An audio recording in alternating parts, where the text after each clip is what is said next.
Welcome to Eclectic Soundtrax Podcast with your humble hosts, Skunk Manhattan and Victor Ramos. We'd like to say a quick thank you to our friends at Tragan Guitars, Godan Guitars, Ernie Ball Strings, and 5 Iron Woodworks, who just sent me some amazing hand-carved Christmas gifts, like a guitar-shaped cutting board and a one-of-a-kind bottle opener. So check out 5 Iron Woodworks. Go get your hands dirty. Speaking of dirty, on this episode we chat with Foxy Rebel Yell from Sex, Fox, and Rock and Roll 22.3 TakeOver Vegas Radio. We'd like to wish everybody a happy holiday season, and remember, 2020 is almost over. So sit back, grab some cognac, maybe some cheese and crackers, and enjoy the conversation. Welcome, everybody, to episode 28 of Eclectic Soundtrax Podcast. We have just 2 more episodes to wrap up this year. That's why I'm all festive with my mostly alien sweater and my Santa hat.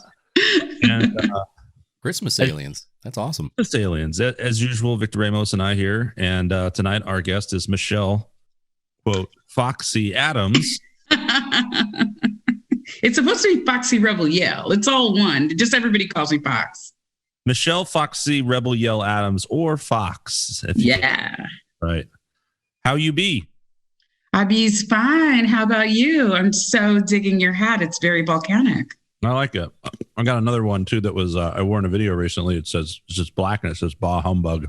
I decided to be positive on the podcast because you sound like a very positive young lady. I try to keep it positive, man. So tell us about yourself. You and I met.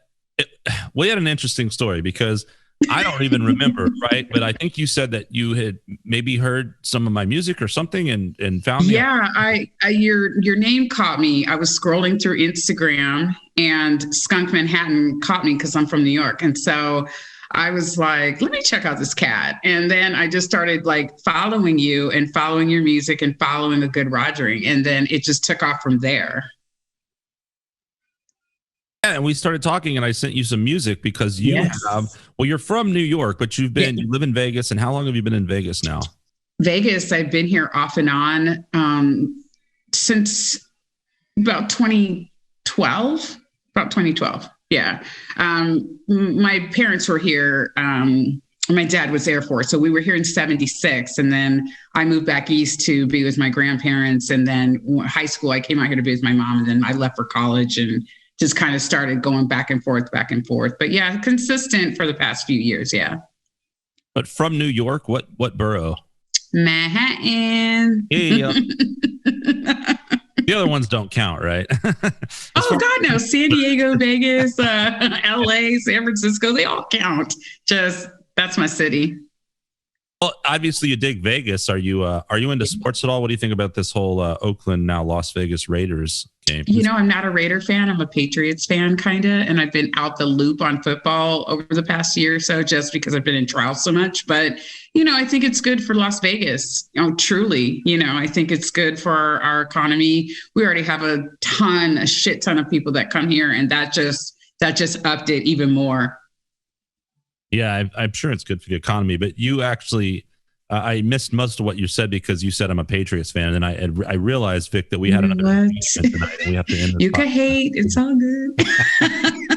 I think Skunk's just mad because Tom Brady left, and he's got that really cool Tom Brady cologne set he got for Christmas one year. So look, for the record, once again, too, and I'm not saying you're saying this, Vic, I have nothing against Tom Brady. He's the GOAT. He's the shit. Great quarterback. Belichick's annoying as hell. He's a little grumpy old man. I don't like him. But, and I don't know. It's just the Patriots always were winning and winning and winning, and it just got old. And now that, Brady's down in Tampa Bay and whatever, it's like, and they're not, dominating everything. I'm not hating as much. Just got tired of seeing it. Sort of like the Yankees. Yeah, I mean, like the Yankees there were for a quick minute. I guess they're back to their. I don't know what. I don't follow baseball, especially now. I don't know what's going on, so I don't know if the Yankees. Yeah, the sports now is hard to follow with the cardboard people, and people are wearing masks and just all of that. So I have opted really not to watch football that much lately. Okay, so now when you mentioned going to school, where did you go to school? Because you're an attorney now. Tell us a little bit about where you went to school and what you do now. Now, I went to San Diego State and then USD for law, and I went back to school in 2009 to get a degree in communications, and now I'm at NYU in their master's program for international relations. Wow. Yeah, I'm a nerd. A foxy nerd, but a nerd. Foxy nerd. And well, here's what's super cool though, and the reason we met is because you're into music, in particular. I mean, you're in a lot of different music, but you're into rock, and you have not only attorney by day, right? This is my synopsis. Attorney by day, rocker chick by night. But I mean, really, your show's not at night, I don't think. But you have a radio show in Vegas, right? Where you have that's when you talk to people, and you play rock music and stuff, right? Yeah. Mm-hmm. Just a little bit about that. I love my show. I had a show called Doing the Most with Foxy Rebel Yell. That's how I initially started following you, like 2-3 years ago, was from that show. And that show was just about what was happening here locally, because people will come here and not understand that Vegas isn't just the Strip, that there's a whole city here and there's amazing things to do. So I would still play rock music. I would still have attorneys and judges and bands and just a different group of people come on, and I would tell you where to eat, where to go, how to get down, where to listen to bands, what to do, how to rock it here in Vegas off the Strip. And sometimes I would tell you where to go on the Strip because, there's a lot going on down there. But I also just wanted people to know that Vegas was pretty rad off the Strip. I mean, it seems like this is the case for like basically every city in the nation minus Detroit maybe, but like everything's grown, right? But Vegas has grown a ton in the last, 10, 15, 20 years? Yeah, 10, 20 years. Yeah. We, you still can stand on top of a tall building and see the whole valley because we're in a valley, we're surrounded by mountains, but it has grown. The casinos are bigger. I mean, even from when I was in high school here, the casinos are they've blown them up and put new casinos down. And I mean, Vegas, despite what's happening now, is really like the place to be. It totally is. I mean, nowadays that I've got my gambling problem under control, I kind of want to go. There's more to do than gamble. Exactly. I'll contact you. You can be like, no, there's actually. Yes, I will tell you where to go and what to do. Totally. Not be Nicolas Cage and leaving Las Vegas. Oh, no. Other way. Don't do that. Yeah, we don't want to be known just for hookers and blow, man. Musical career is not that depressing yet, so I'll hold out. Yeah, but I'm excited to come. I was supposed to play with the band RuneScarred. I think I sent you a RuneScarred track or two a while back, and we put out an album in January or February, and we had some festival type things. One was I think one was in. It's now I don't even remember, something in Arizona, and there seemed like there was a date in Nevada. I don't think it was Vegas, but it was like on the corner of Nevada or something. But anyway, that would have been I don't think I've been in Nevada, and I was I really hope to at some point be able to like tour through there and play there. You know what I mean? And I guess you should. Like, hey, where are the good spots?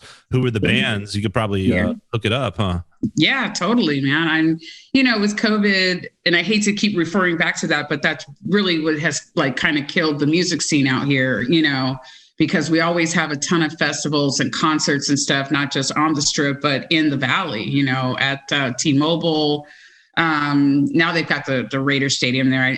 I'm just assuming that's going to be, just for the football things, but there's a stadium out in Henderson. There's all the casinos have really nice venues, so you can go to see any kind of band, any kind of music you want out here, and now that's all died because there's really not a lot of live music going on, hardly anything at all. Yeah, certainly been a bummer for that industry and a big hopefully, and we've talked to a few guests about this, hopefully, I mean, when all this is, over, it doesn't seem like the right word, but when we're kind of through the thick of it and hopefully vaccines are working and we're slowly on, recovering, and maybe a year from now, hopefully sooner, but at least by the end of next year, and people start really being able to go out comfortably and seeing shows again. Hopefully that industry will absolutely explode. There'll be a whole new wave of bars and live music, and I hope that it actually ends up being something that almost reverts back 30, 40 years or whatever, and live becomes that'd be great. Really big, exciting thing rather than like, maybe next week or whenever, because we're also spoiled. Yeah. It's like we don't have to go anywhere anymore to kind of do things. So, but so many people are missing it, and so many people have been hurt. Like, hopefully it'll come back and I hope so. I mean, right now the casinos are closed, I think Monday to Thursday. So they're only open, the ones that are only open like Thursday to Sunday, which is odd because we know it to be 24 hours, 7 days a week, and so now it's like weird that they actually close a casino for 3-4 days, but we just didn't have an influx of people coming for New Year's or Christmas. And usually this is a very busy time in Las Vegas, so it's hurting people here. I just hope we can get back because there's really nowhere to run. We got to get our city back on track. But the strip clubs are open. I just found that out. That in of itself, I feel like is a different kind of entertainment. Just to see a stripper in a mask, it's just funny. Well, they could jazz it up. I know a couple of girls who could work it out. I feel like the only times I've ever been to strip clubs, like literally, like are bachelor parties, and that's it. And here it's like going to dinner on a Tuesday with the fam. Well, and the one thing about strip clubs, I never did it, but to advertise, I went to, I think, like a topless bar years ago with a friend of mine in San Antonio to watch the Super Bowl. It's like right when we, we're of age, and it was like super cool, but it was like classy, you know what I mean? And like, right.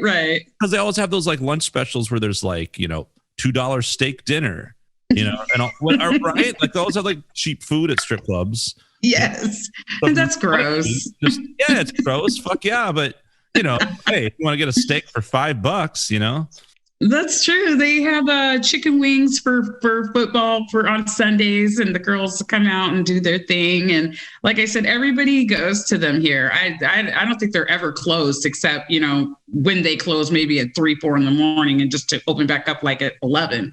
But yeah, I mean, it's normal here. The strippers are just as important as the casino workers. My problem with strip clubs too, though, is like I just like to have conversation. No stripper. They are not there to conversate. That shit. You're like, so anyway, like $20, fucker, get out. Yeah, she does not want to hear about your day unless you're laying it down. Enough. Yeah, I'm not creepy enough. He says that now on the podcast, but once we turn the podcast, once we turn record off, he's got a different story. No, well, that's why I want to try to manipulate my voice. I don't feel like it's deep enough and creepy enough. Vegas. Yeah. Get your Barry White on. All right now. Yeah, you like that? I wonder what those lap dances are like, because they probably have to stay like 6 feet away. Right. So it's what just a horrible lap dance. I will go and find out and report back. Yes. Oh my God. I will. That's fucking awesome. Holy shit. I will definitely go. Dance is the funniest thing I've heard all year, man. Do they? I'm kind of wondering if they have to disinfect the pole, so when the next dancer comes out, they have to spray it down. Bet they do. Oh yeah, because that's a whole lot of juice nuts up there. Like, let me tell you, those girls are doing the most before COVID, but now, yeah, I was looking to have a stripper on my show. Just to talk about the life, how she got into it. I don't want the stripper who's there like, oh, I'm doing this for school. I want to be a nurse. No, bitch. I want you to tell me how you got in it, that you're in it to win it, and that you're going to be there for a minute. Like, that's your life choice. Well, I want that chick. You need to really, if you want to do that, you got to do that sort of Robert De Niro thing where you sort of get into the role, and like you need to just date a stripper. That's what I found out worked. Maybe for guys, girls are a little bit different, I think. Some girls love strip clubs, though. Yeah, they're pretty cool. I like going to them. I look at it just like as if I was going anywhere else here in town, because like I said, they're everywhere. It's like common, you meet guys and they're like, hey, we're going to go to the strip club and then we'll be at the Bellagio. It's like, all right, well then cool. We'll meet you at both. That's kind of how it is. A strip club really to me, like it actually makes sense with Vegas, and it's sort of like the same with gambling, right? If it's like, hey, I got $100, I have a little extra money, I want to go have some fun, take it or leave it, go into gamble, or I'm going to a strip club with my buddies or whatever, no big deal. But if it becomes a thing where it's like that's what you do, and it's like, oh, you're that guy that hangs out at strip clubs all the time now. That's and nobody even thinks nobody thinks that's weird. I mean, you might, but when you live here, it's common. Butterfly, yeah. So what do you guys got on the menu here? Or can I get that substituted? Can I get those fries? I walk into a strip club and all the girls go the other way. That's called winning, man. Then I get my fucking steak dinner for cheap, and I don't have some bitch trying to get money off me. It's great. Come to Vegas because they might buy you your steak. You never know. Yeah, they'll try to get me gambling or something. I don't know. I was remembering because it's Vegas, right? In strip clubs, there was a scene in Ocean's 11, right, where they swipe some card key off of some security guard that's hanging out at a strip club, and Brad Pitt's talking to the stripper, and he's like, "Hey, say hi to your mom for me." And she goes, "Say it yourself. She'll be on stage in 5 minutes." That's the funniest. That is so funny and so true. There's a strip club here that's been here forever called the Palomino, and my dad used to frequent that establishment, and it's funny to go there because I feel like some of those same women are there from when my dad went there in the 70s.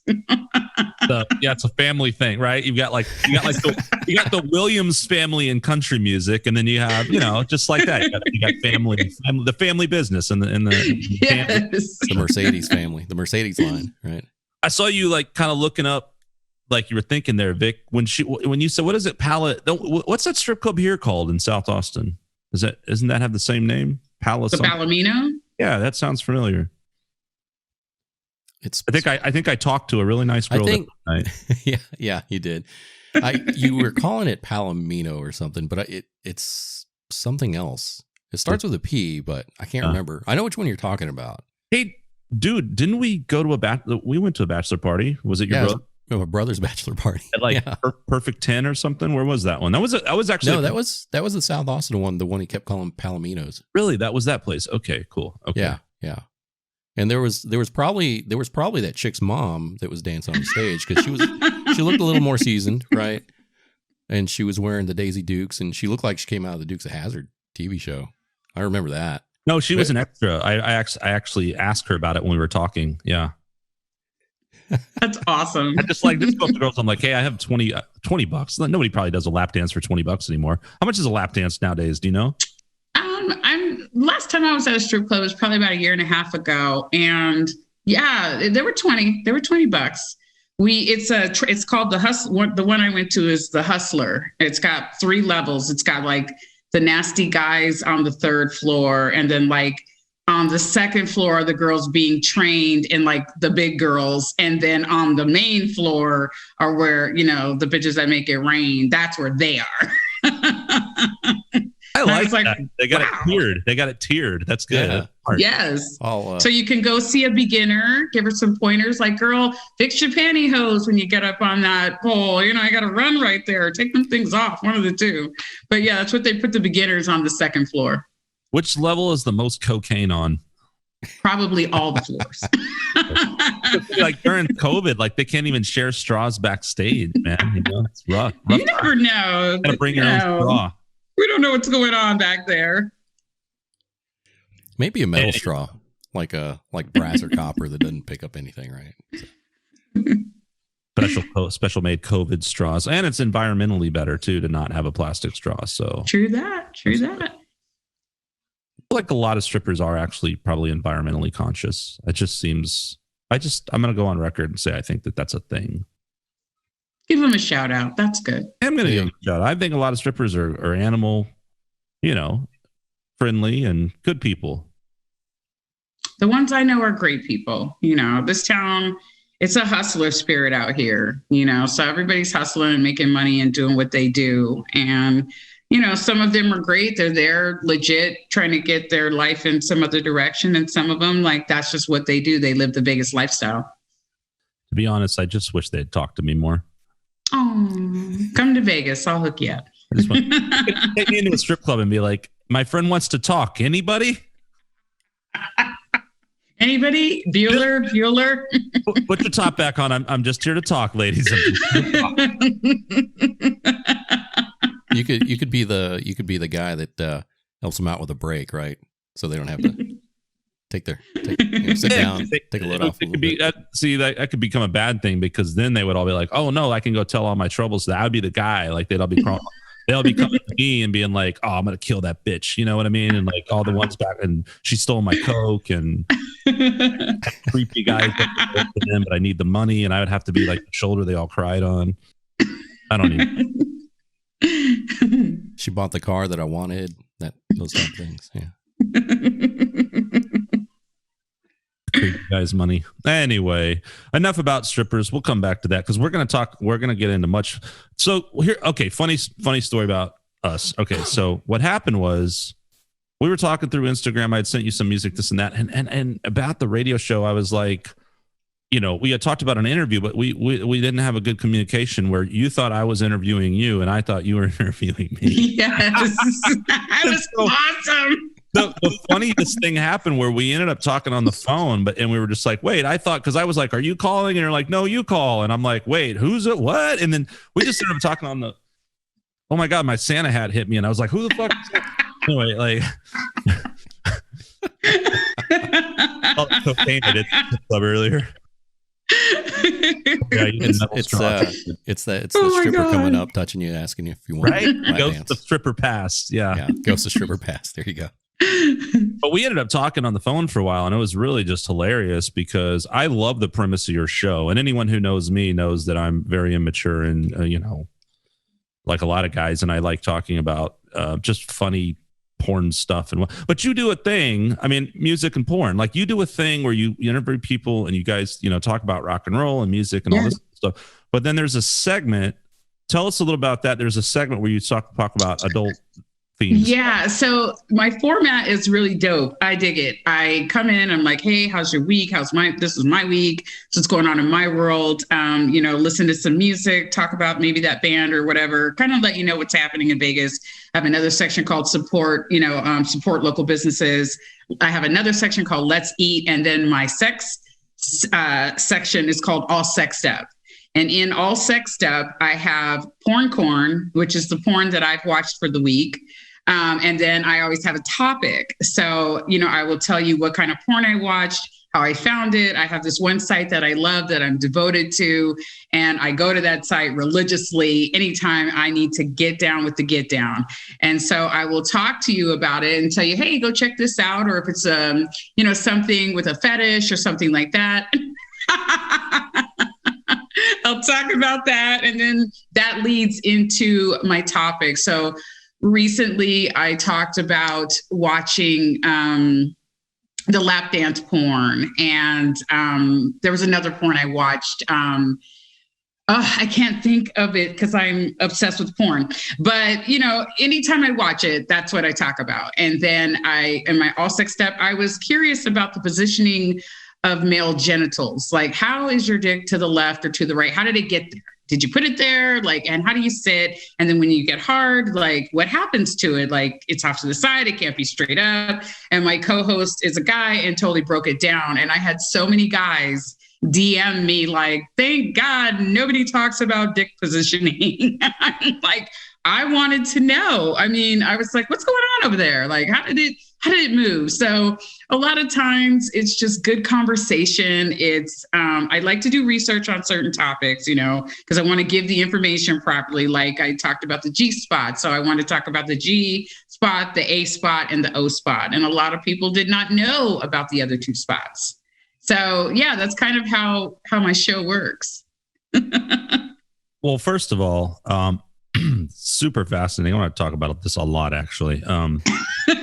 Surprise. But first, I never really thought about this. So, Vic, are you a lefty or a righty? Which side does your dick hang on? Let's get it all out there. I'm left-handed, so I think that's why. Yeah. I wonder if the left-handed people's dicks are left, right.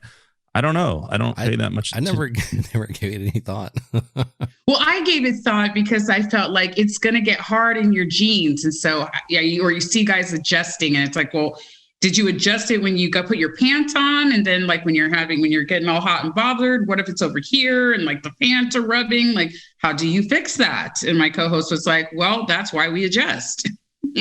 Or some of us don't wear underwear, because I was like, how does that work with your undies? And I just was fascinated. He's like, why are you so fascinated with this? I was like, I don't know, but we need to talk about it. And so it was something that other people were wanting to hear about as well, so it was cool. Or if you watch, I was going to say, if you watch that one Seinfeld episode, it shrinks sometimes. The Costanza. Love Costanza. Shrinkage. What do you mean, like laundry? Like a frightened turtle. I don't see how you guys walk around with that thing. They are very, very mysterious. Very mysterious piece of equipment for sure. Not nearly as mysterious as the woman's. Now, I'm going to plead the fifth, and I know nothing about. Wait, what am I saying? No, it's true. I don't know anything about this stuff. Like, because when you just talked about G spots, everyone's heard of a G spot, but then you mentioned like all these different other spots. So enlighten us. The G spot is the G spot, as you know, but the O spot takes it past the cervix. And I've had that experience, and I actually thought the person had harmed me or hurt my cervix. And so once I realized there was this other level of ecstasy, it kind of set the bar, to an extent for, anybody that I was sleeping with the A spot. And they also have a T spot, but I can't recall exactly the T. With the A spot, it's more, I think, towards men who have smaller penises, or it's reverse. It's one or the other. But the other spot had to do with men and how men climax with smaller penises. And so there's not a lot of research on it, but there is some information out there on it. And I talked to my doctor about it, and he was just like, why are you talking to me about this? And I was like, because I have a show and I want to report, properly. I don't want to give bad facts. And if, somebody's trying to get their girl to a higher level, they need to know how to get up in there and work it out.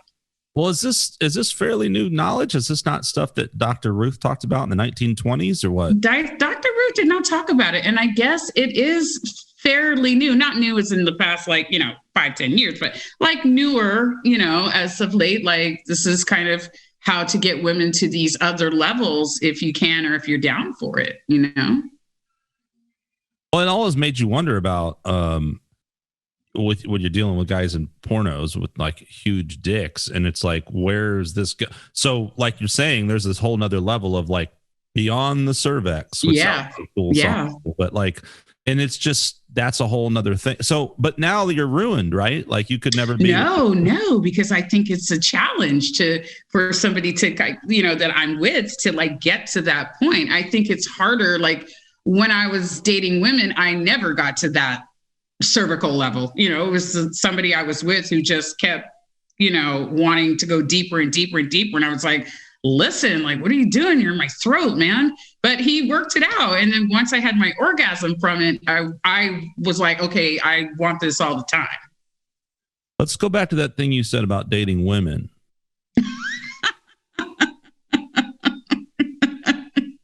So no, and in a serious question, I mean, women can use items and objects and toys. Yes. I guess is what you call them. Is that more? Is that how you would approach climaxing that way, or is it more of a?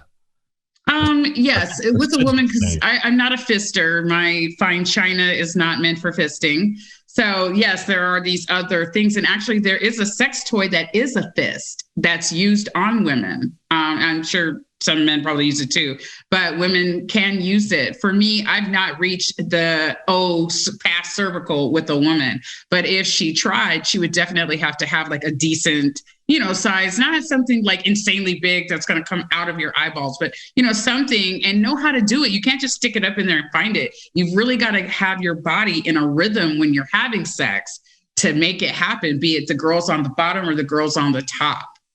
That's my experience anyway. Oh, you're right. And it's very like, what's the word I'm looking for? because like in a porno or whatever, it's just like go ram things in holes, and that's not how it really works. It's like no, but maybe it works for those girls. And I'm speaking for myself. It does not work for me. I don't want some plastic bright orange dildo going anywhere where no man's gone before. That's just not my jam. But that's not my jam. It could be somebody else's, No, but my point is it might be, but you've got to be worked up to that place. Yes, it's like you someone do pull that out and be like, let's go. Yeah. You have to work up to it. And it's about rhythms and angles, kind of how you place the penis inside of you, how your like body is going in a rhythm back and forth. I have not reached that climax by someone doing it orally. It's only been through a penis. All right, when is your book coming out? Everybody says I should write a book. I'm starting to believe them. I think so. I think you should for sure. I remember one time someone gave me, I say someone. It wasn't like Vic sent me a Christmas present. It was an ex, to be clear. But like someone gave me a book called The Art of Anal Sex, and I'm yet to read it. So, but I think it's good that if you had that, if you're gaining this like true insight into this stuff that can be helpful. Yes. That'd be really cool if you actually did write something about it, I think about it, because people call me a sexpert and they will ask me questions. They'll send me messages about different things and different things that I like or different things that kind of maybe motivate me. And I share it with them. That's the whole point of my show, is to talk about it and have a dialogue about it. Well, I agree. And I mean, here we are being mature about all this stuff. And meanwhile, my fiance is looking at me like, what is going on over there? I warned her. I think she literally just poured some wine and is leaving the room. I love it. She heard fisting. She heard strippers and the art of anal sex. Eternally disappointed with me and my inability to penetrate the O spot or whatever the fuck it's called. Oh wait, chapter 4, the O spot. Try, man. That part with like a tape measure, and we'll finish reading your book either like fucking stoked or super depressed. One of the two. Bust out a carpenter square, do some measurements. Well, that was the whole COVID thing too. I mean, you can't just do these random ass hookups. I mean, maybe now like people are showing up with little fist toys on a pole.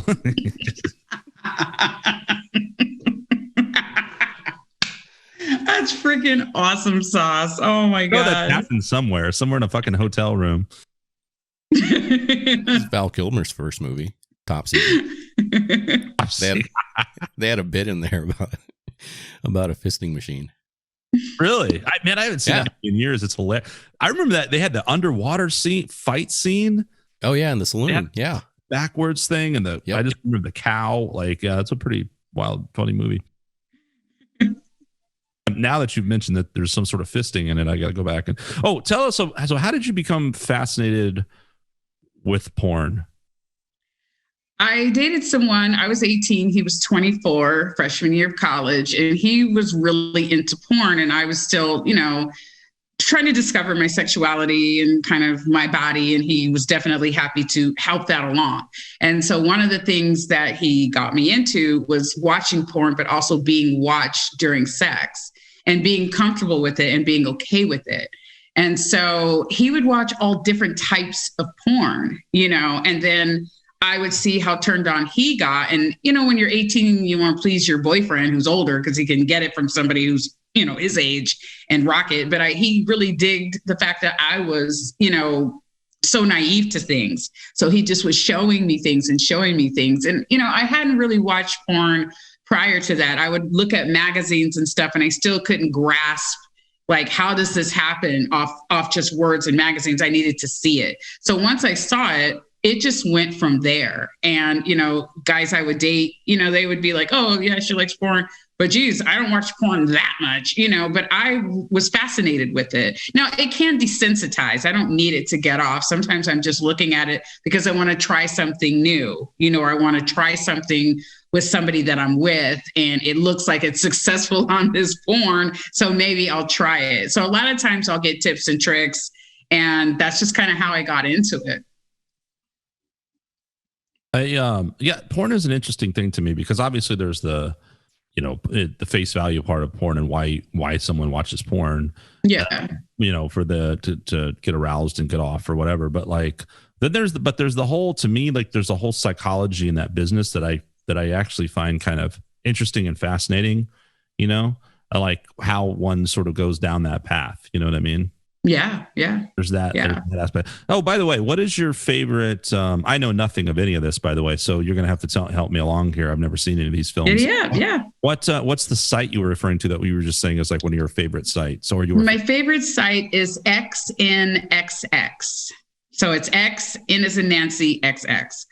And I have conversations with people, and it's amazing that they use that same site. I love it. You can search for any kind of trigger word and all this incredible porn comes up.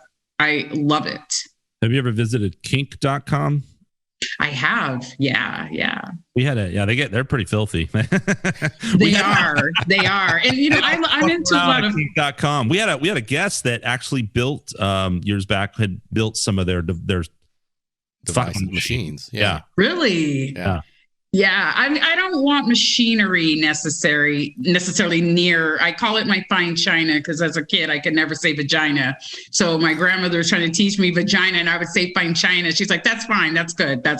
So I don't want any kind of mechanism near my fine china. But I think it's kind of cool to look at the sites because in dealing with fetishes, a lot of people would come to me that wanted fetish type sex, but it wasn't necessarily intercourse, or any kind of insertion on my behalf. They would want, to jerk off to certain things or see me dress up a certain way or have me talk or act a certain way. I have huge shoe fetish. I not just love shoes because I'm a woman, but I like shoes that are almost impossible to get your feet into because I love the way they look. I love the design of them. I have such an insane collection of shoes. It's crazy.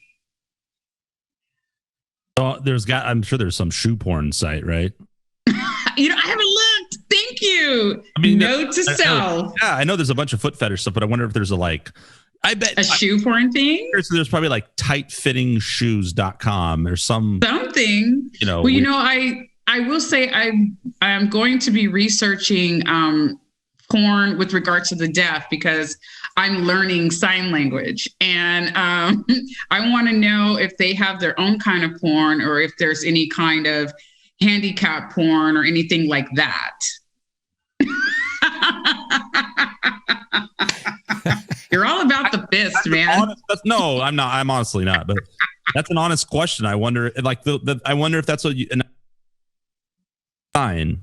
That would be orgasm. Remember, he was like this. He was like, I learned my first sign, right? The check.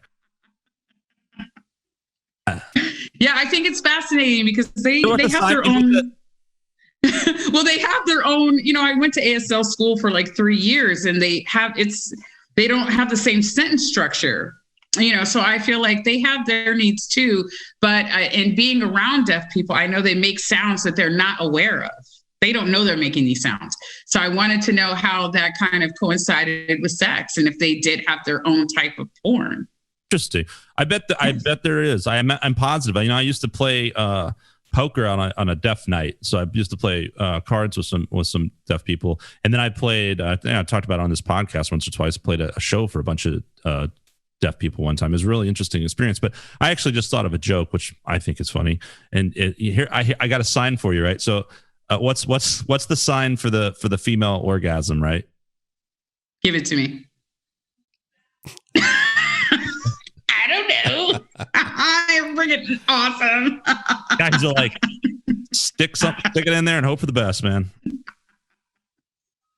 Yes, I will report back after I investigate. Yeah, except for these, fucking elephant hung guys that are just like, open that cervix, baby.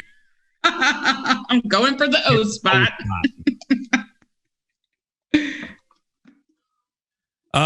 Yeah, I know there's other things we can talk about, but now that I want to just have Dave jump in on this one, because one of my best friends who I've known forever that we had on one of our very first podcasts, and he actually had his background. We ended up not doing video yet on those early ones, but we were, he had the virtual background, and he had Peter North. And do you know these old porn stars like Peter North? He's kind of a legend, right? Yeah. You know who TT Boy is?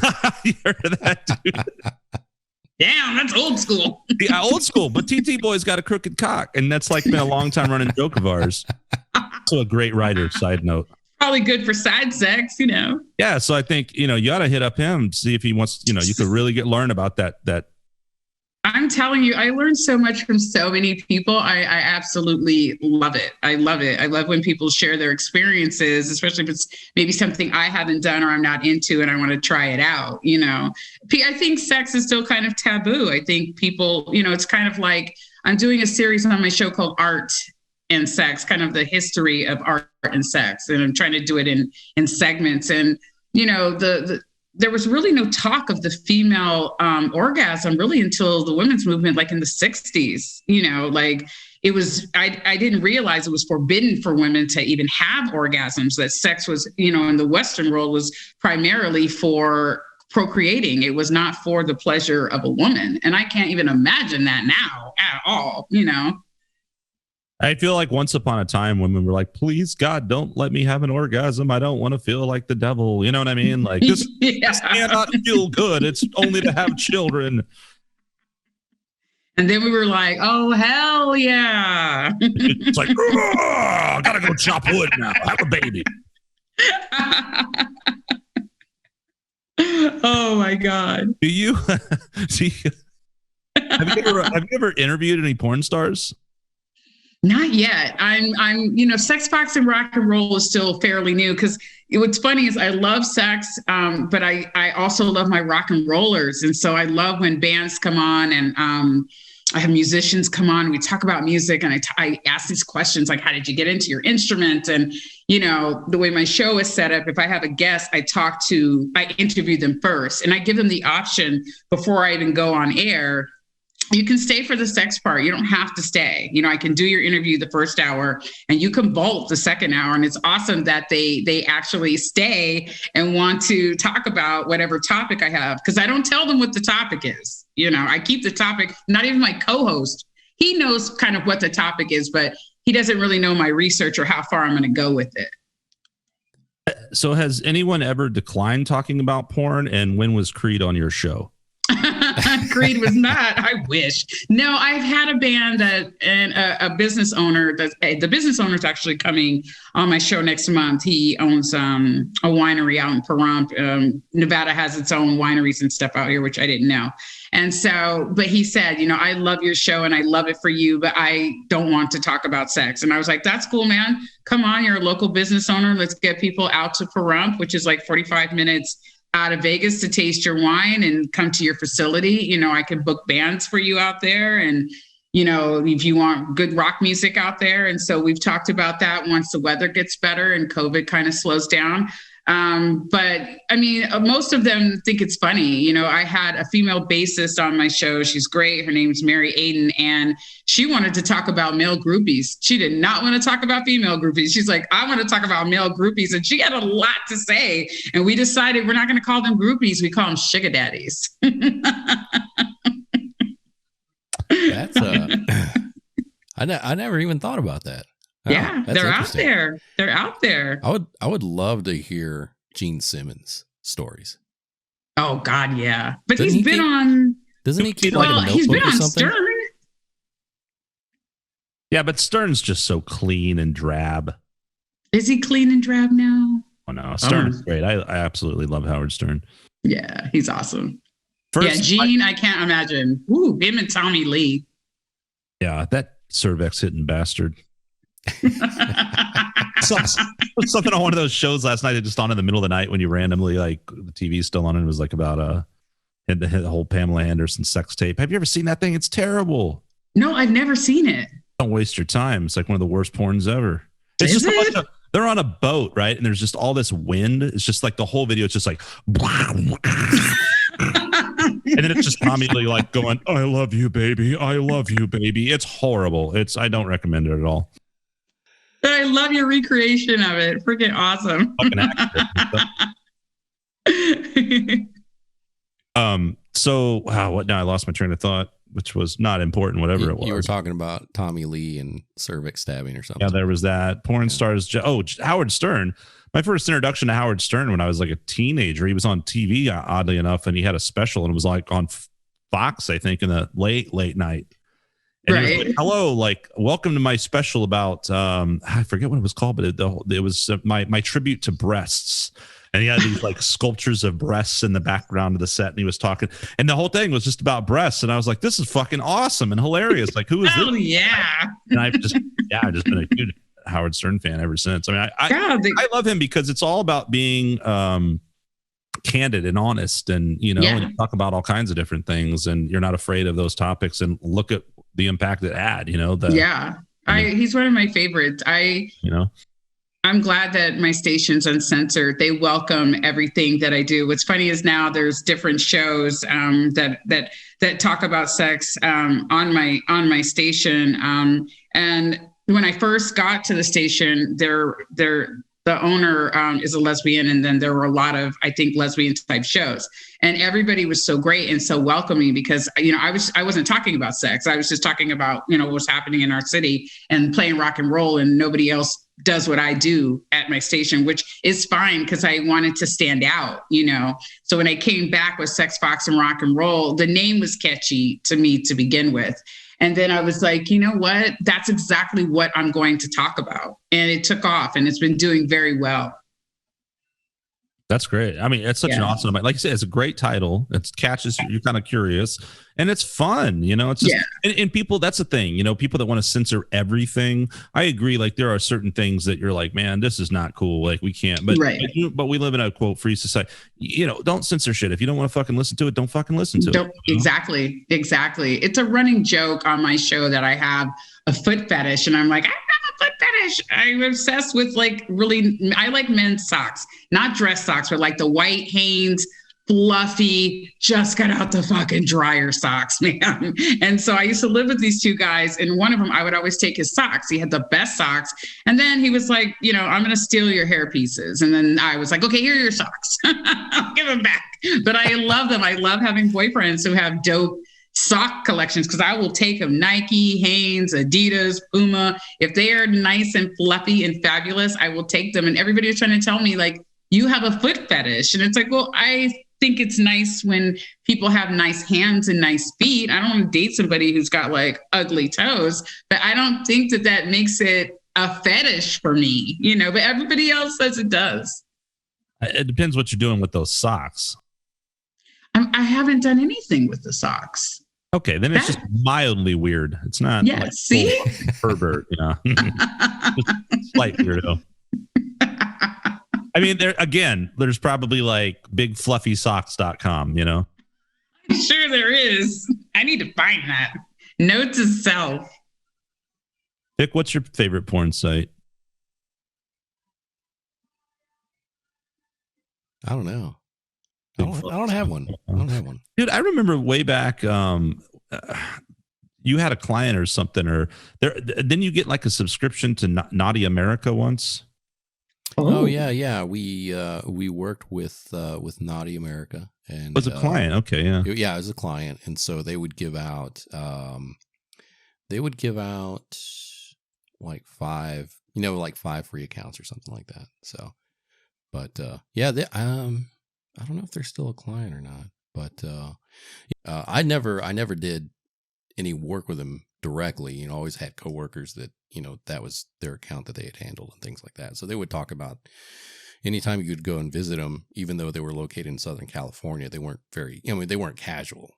You'd show up to a business meeting and you had to be in a suit, or you had to be, dressed up, a little more professional looking. So it was a really weird dynamic. Now, I did have another coworker that he was an account executive for a couple of gay porn sites, and so he talked about walking into the office, and instead of big fancy building, fancy office, and instead of those nice door handles that you would pull on, they were like golden cocks or something, right? It's what the door handles were. So we'd always give him shit about that. That was pretty awesome. Wow.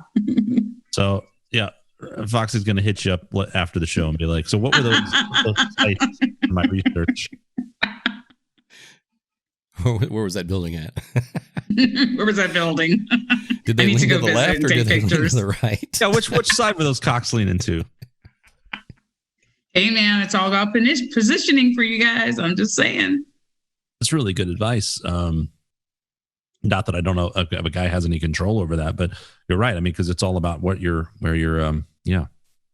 If you're wearing tidy whities. I don't know. It was fascinating. I mean, he actually didn't think it was weird that I was inquiring about it. He just was like, how did that get in your mind? I was like, I don't know. I was looking at your pants and wondering what was going on over there.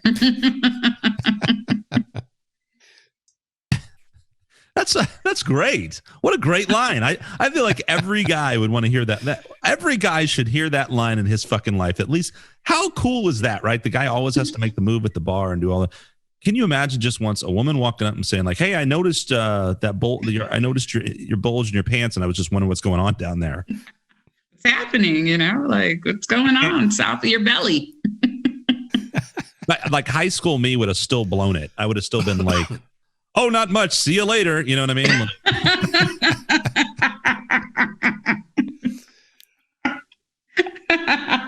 Deal with the agony of my past.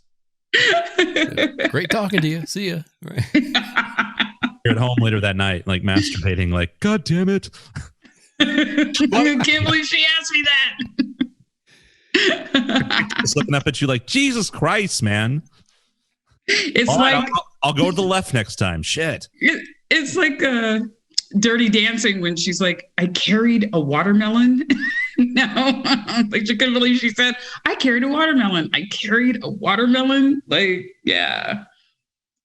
It's fascinating. People don't talk about necessarily what they're thinking about when they look at somebody. Like I work from the shoes up. When I meet a guy, I need to know you've got bomb ass shoes that are so volcanic and hot and happening, because if your shoes are tired, I am a shoe queen. I will definitely have to be like, oh God, if you're not paying attention to those toes in those shoes, we got a problem. So I work up that way, and then kind of like figure out the guy. But I want to know what kind of shoes guys are rocking. To me, shoes says a lot about you, I don't even bother tying my shoes. You would look at me and be like, I'm done with this motherfucker. No, they got like long hair and you're a rocker. You got a guitar. I'd be like, I can work on the shoes, dude. This guy rocks. I'll cut that fucking toenail shit.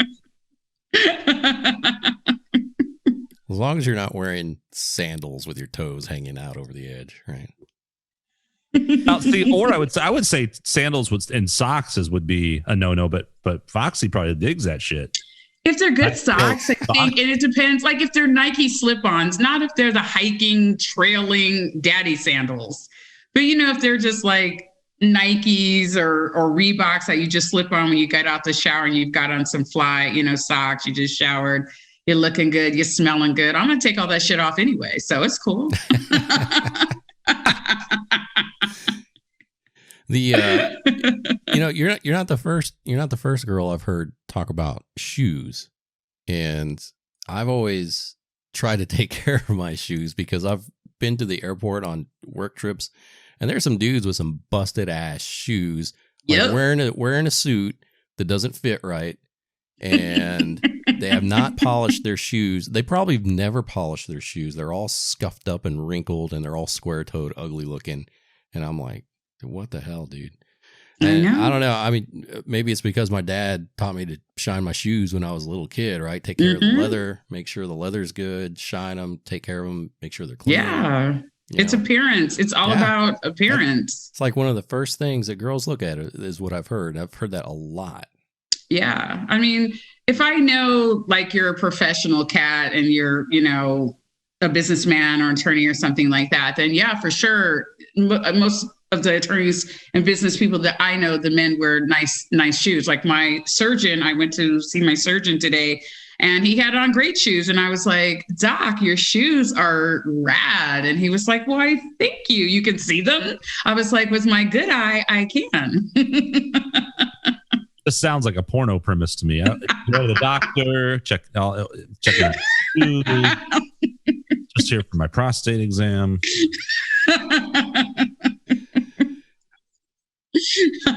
even if someone was like, like you were attracted to, like, could you in good even if it was like a guy that could hit your O spot, could you in good conscience hook up with a dude that wore Crocs? No. That is the correct answer. I can't work those shoes out. If you're a doctor and you're in the hospital and I happen to be there because we got a case together, then okay. But just if you're trying to talk to me and be like, hey, girl, I'm going to be like, what's going on with those shoes? Like, what? Crocs. It's so lazy. Yeah, to me, they're just lazy shoes. If you're not a doctor, please don't wear them. And when I see little kids in them, I'm like, why did your parents have you in those? Don't your feet get sweaty and smelly in those? I could see it for a kid, because a kid, you just want minimum something that put this on your dirty ass feet, you can pull them out, throw them in the tub and spray them with a garden hose. But when you're an adult, especially if you're trying to go out in the real world, to me, like if you're wearing Crocs that says I'm on my way to the adult video store because my computer broke down, you know what I mean? And I just threw them on real quick. But people say they're comfortable. They're not my jam. I don't see anything cool about them. It's sort of like Birkenstocks. I have a girlfriend. She's super badass. She's a rocker chick. And she came on my show and she had Birkenstocks with studs. And I was like, girl, our friendship is teetering right now. Like, you know me, you know what is going on with those. What's happening south of your ankles? And she was like, these are badass. They have like spikes on them. And she recently threw them away and sent me a picture. And I was like, we can resume our friendship. Because the fact that you kept them all that time and you wore them to my show says a lot about you. Yeah, note to self, like, I got to remember that if I come on your show in the future, I got to like wear some fly shoes. Crocs. I did. I don't even own Crocs. I'll buy some fucking Crocs in Vegas. I need to buy them before I get to Vegas because they're probably upsold in Vegas. Oh my God. Crocs. You could wear them walking up and down the street with the rest of the tourists. Oh my God. I want to go into a strip club with Crocs on and be like, hey, so you just want to like talk for a while? Go to school around here? What do you think of my Crocs? Those are the shoes you put on when you're going to the ghetto strip club. When you don't have much money. Nice knife wound. What do you think of my Crocs? Hey, you got any cigarettes? I see you burned yourself, so let me bum one off you. I double dog dare you, man. And I had a buddy who, what's it called? And I don't want to throw everybody who works at these places under the bus, but I'm doing it. Your German buddy? Oh, that's a whole nother podcast. I mean, whenever Guy comes on, we'll talk about Frank from Germany. That's some funny stuff, man. Oh yeah, porn. Yeah, really good. But no, I was thinking of. I lost my train of thought again. Where were we? Crocs strip clubs. Crocs strip clubs. Awesome topics. Ghetto strip club. Crocs in a strip club. You can write a song on it, man. Was right here, big Rolodex of worthless information and ideas. Whenever I do it, then people go, yeah, it's another bad idea from Skunk. Oh, no way, man. I dig all your stuff. I think it's hot and happening. It's super cool. Oh, you said you were going to go on her show and you were going to wear some Crocs or something, right? Or shoes or some kind of shoes. And then that led to being in a strip club with Crocs, and I'm not sure what. Cigarette burns. Cigarette burns. That's where we went there with. I was going to say there's a place here in Austin called Ecstasy. I don't know if it's still there or not, but I think it's the one full nude strip club here. And I used to. They don't have full nudes there? Not that I know of. I think that's the only one. Wow. Yeah, and they don't serve alcohol there. They don't serve alcohol. The reation I know this is because I actually have an Ecstasy t-shirt. I should have worn it for this podcast. I love that t-shirt. It's a great around the house shirt. It's anyway, I got it because I had a buddy who used to work the door there. And so he was always like, me and my friends would be like, come on up to the strip club. And so me in a group, like one time we went out there and wow, it was something. It was just, yeah. So that is the place you would wear your Crocs to then. Yeah, totally. Total nude. Yeah, totally. And I mean, you almost like felt bad for like some of the girls there. You know what I mean? It was just like, eesh. I mean, it was definitely not like fine dining, right. Strip club. I would not order a steak there. I'll put it that way. Not chicken nuggets, nothing. Definitely not chicken nuggets. 5-piece, 10-piece. Rather be at McDonald's, and that's saying something. Oh. I'm sure they're all clean and lovely people. Anyway, I'm curious about. We will come back to this because I'm incapable of not. And what are some of your favorite bands? What are some of the bands in rock and roll that got you into rock and roll and made you want to, make that a part of your life? I think not just bands, but like my grandparents listened to a lot of Ella Fitzgerald, Count Basie, Hank Williams, Aretha Franklin, Elvis. My sister listened to the Carpenters, Elton John, Journey, Sabbath, Led Zeppelin. I always liked the harder stuff. My mom listened to Earth, Wind & Fire, the Commodores. She definitely had, Otis Redding, more of a R&B background. However, the first time I saw Prince perform with his band, and they weren't called The Revolution at the time, I was fascinated, not just by him, because I was like, 4 or 5? I was super, super young. I was fascinated with the guitar and the sounds that the guitar made, but you never really heard that in R&B. You heard it more in country or straight rock and roll. And so that's what I gravitated to. Like in the 80s, I was listening to a lot of new wave stuff, but I still really liked, and it wasn't classic rock. It was still like the Doors. And I thought, wow, I gravitated more towards those sounds. So the Doors became my favorite, Black Sabbath, Led Zeppelin, those became my favorite. The Stones became my favorite, Eric Clapton, because I liked the guitar and I liked the energy of the music. And, years later, I saw an interview with Tina Turner, and she had said, I played R&B and I wanted to stop playing it because I like the energy of rock and roll. And I can totally relate to that. I love it. I'll listen to it even now, going through everything I'm going through. I put my headphones on and I do not listen to sad music. I listen to, been listening a lot to System of a Down and Slipknot and Korn, and I would normally listen to those bands anyway, but it's something about the music that I forget everything that's happening, and I get so into the instruments and what they sound like and how they make that sound. And so if a band can move me like that, they're my favorite. I like the lyrics. I want to know how they came up with those songs, and when I interview my local bands here, my favorite local band here is Burn Unit. They're a cover band, but the lead singer, Dave, can change his voice. He can sing, a Stone Temple Pilots song, sing a Rage Against the Machine song, and then turn around and sing the Eagles, and then sing Ambrosia a cappella, so I'm fascinated with the fact that he can do all that with his voice, and so that's how I end up getting turned on to like bands that I can listen to here that end up being my favorite, and anything on the classic rock station. There's always music around. Like right now, my TV, my cable, I have 900 music channels, and it's on rock hits, and it stays on that. My pit bull sleeps to, anything that's on that station. I also love that you have a pit bull. Oh yeah, his name's Cujo motherfucking Adams. He's rad. Of course, his name is Cujo. Yeah. Yes, Stephen King's one of my favorite writers. Yes. Oh, and yeah, Cujo is such a great story too. Yes. But brilliant.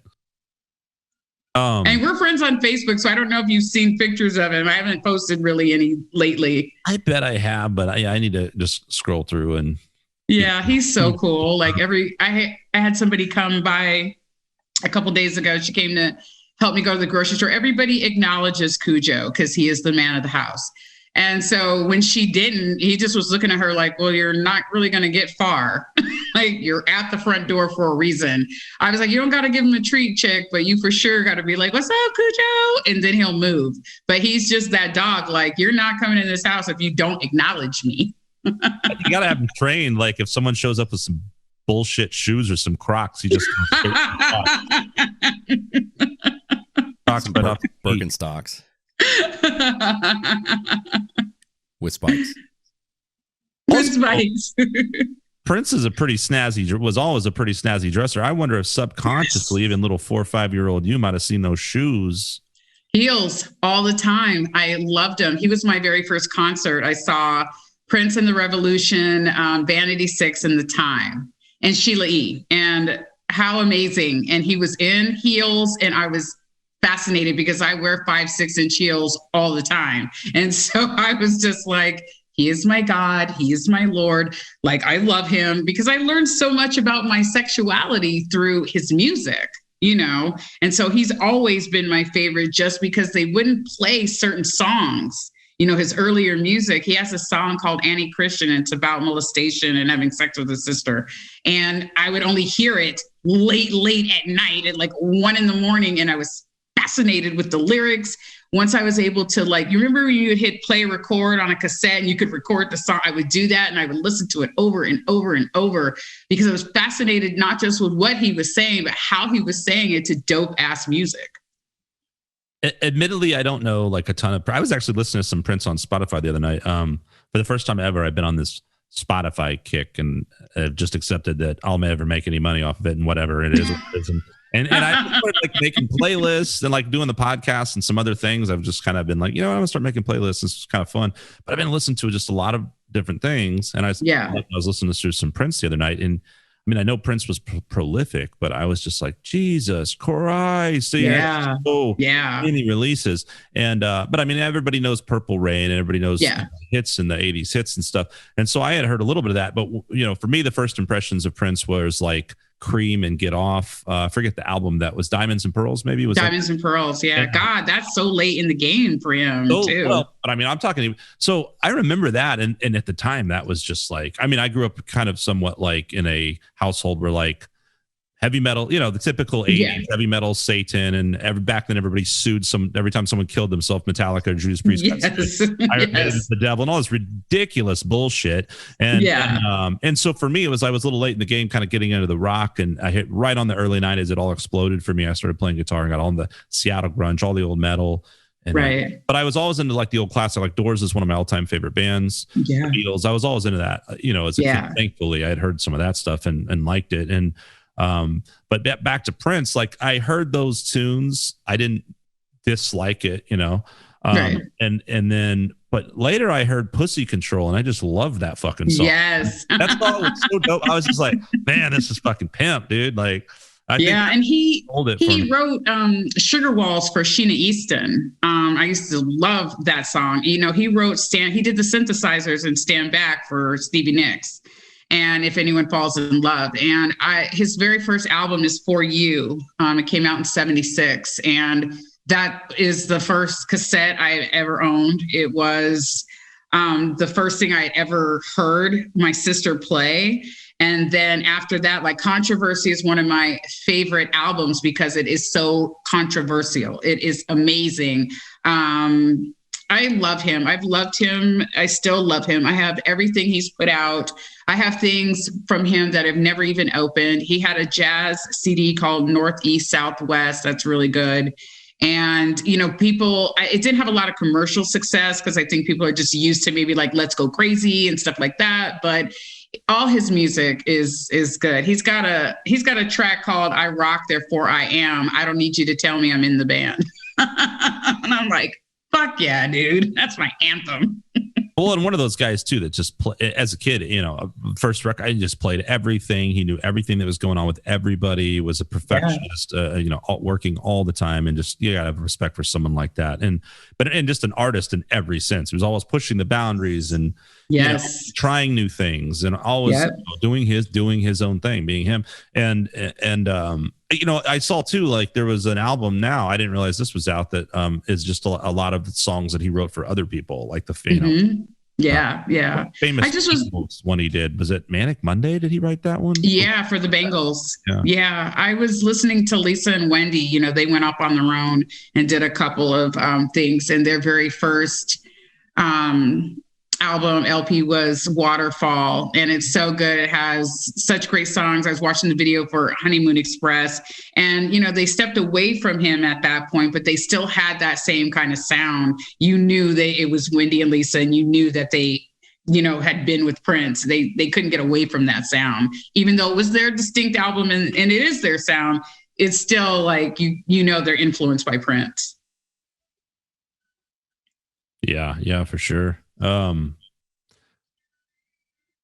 So yeah, that's interesting. I mean, I love the fact that you there's this super eclectic background that you come from musically, where you at a young age were exposed to such a cool game. I don't know if everybody I think nowadays more people probably do. Like I think, Yeah. but it's weird because I think a lot of kids nowadays probably hear a ton of things, and they're always like, oh, I don't know the name of the song, or I don't know. They just kind of like vaguely know of a song by somebody. They don't really know. Whereas our older generations, I think we were more like, we might have been very locked into a category because it was kind of like, well, our parents were into country, or our parents were into R&B, or Right. rock, but there wasn't like, how many people had this huge broad spectrum, which is at everyone's fingertips these days, right? And so yeah.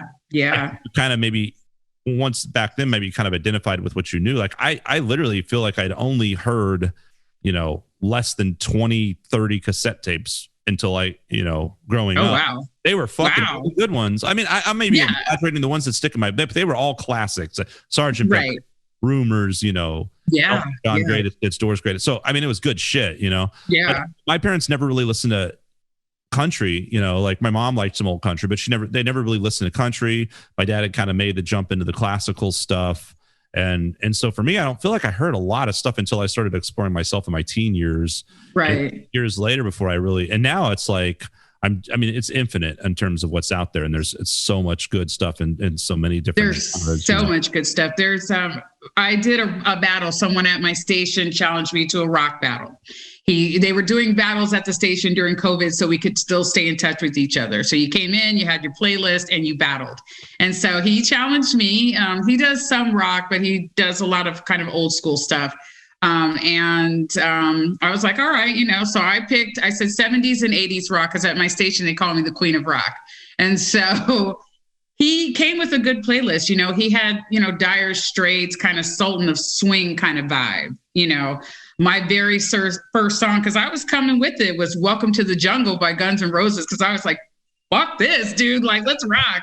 And I won, and I got 3,410 votes. Fuck damn it. Guns N' Roses changed my life. Like, Welcome to the Jungle, like hearing that cassette tape changed my life. I had to pick a pivotal moment. It was that I did a podcast. This guy, I think he's over in England. He has this really cool podcast where you just discuss one of your favorite album, most influential albums. So oh wow, okay. Billion of them, but I was like, I have to pick this album because that was the moment in my life when I was kind of this early teens kid, listening to kind of some of the hip hop of the day, had heard some of the classic rocks from my parents, didn't really have an identity, and then Appetite for Destruction. It was just like, that was it for you, man. I just rode around on my bike, listen to that shit on my Walkman 24/7. I was like, I want to play guitar, man.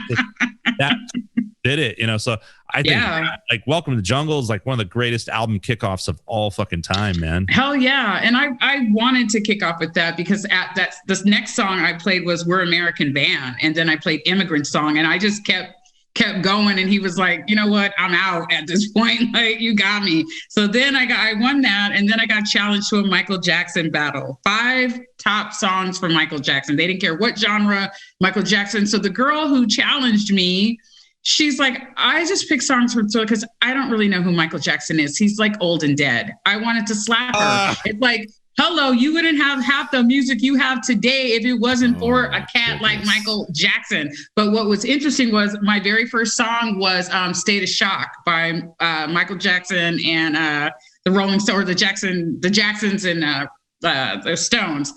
And everybody that knew it was like, I have not heard that song in forever. And she was like, where did you find that song? I looked, I know all these songs, because my last song was I Want to Be Where You Are by Michael Jackson and the Jackson 5. And she didn't know any of my songs. I could not believe it. We had one song in common, and she took that, but I had backup. I had 12 tracks. She had 5 off Thriller. And I was just like, girl, don't you know Off the Wall? Don't you know She's Out of My Life? Don't you know Say, Say, Stay with him and Paul McCartney? What the fuck? But she's like 23, and it's like, he's dead, and I don't know anything about him. And I was over it. That's well, I was going to say that's kind of like one of the originating concepts for the podcast is, me and Skunk were talking, like, we all have some sort of musical identity we embrace. He talked about Guns N' Roses, like the one that caught me, because I grew up kind of the same way. I wasn't too much into the traditional Tejano stuff, but it was there every once in a while. But it was like country, it was Eagles, it was Zeppelin, it was, you know, the Beatles, things like that. But the Iron Maiden Live After Death album, you know, just kind of turned me into a different direction. So, I mean, fast forward, we're talking about starting up this podcast, and we're like, you know, I don't know if these younger kids now, if they have that same, don't get it. Yeah, that same kind of like, you know, they embrace something. Usually it's like Taylor Swift or something. I'm like, I don't know. But I've seen that in like for kids, you know, like that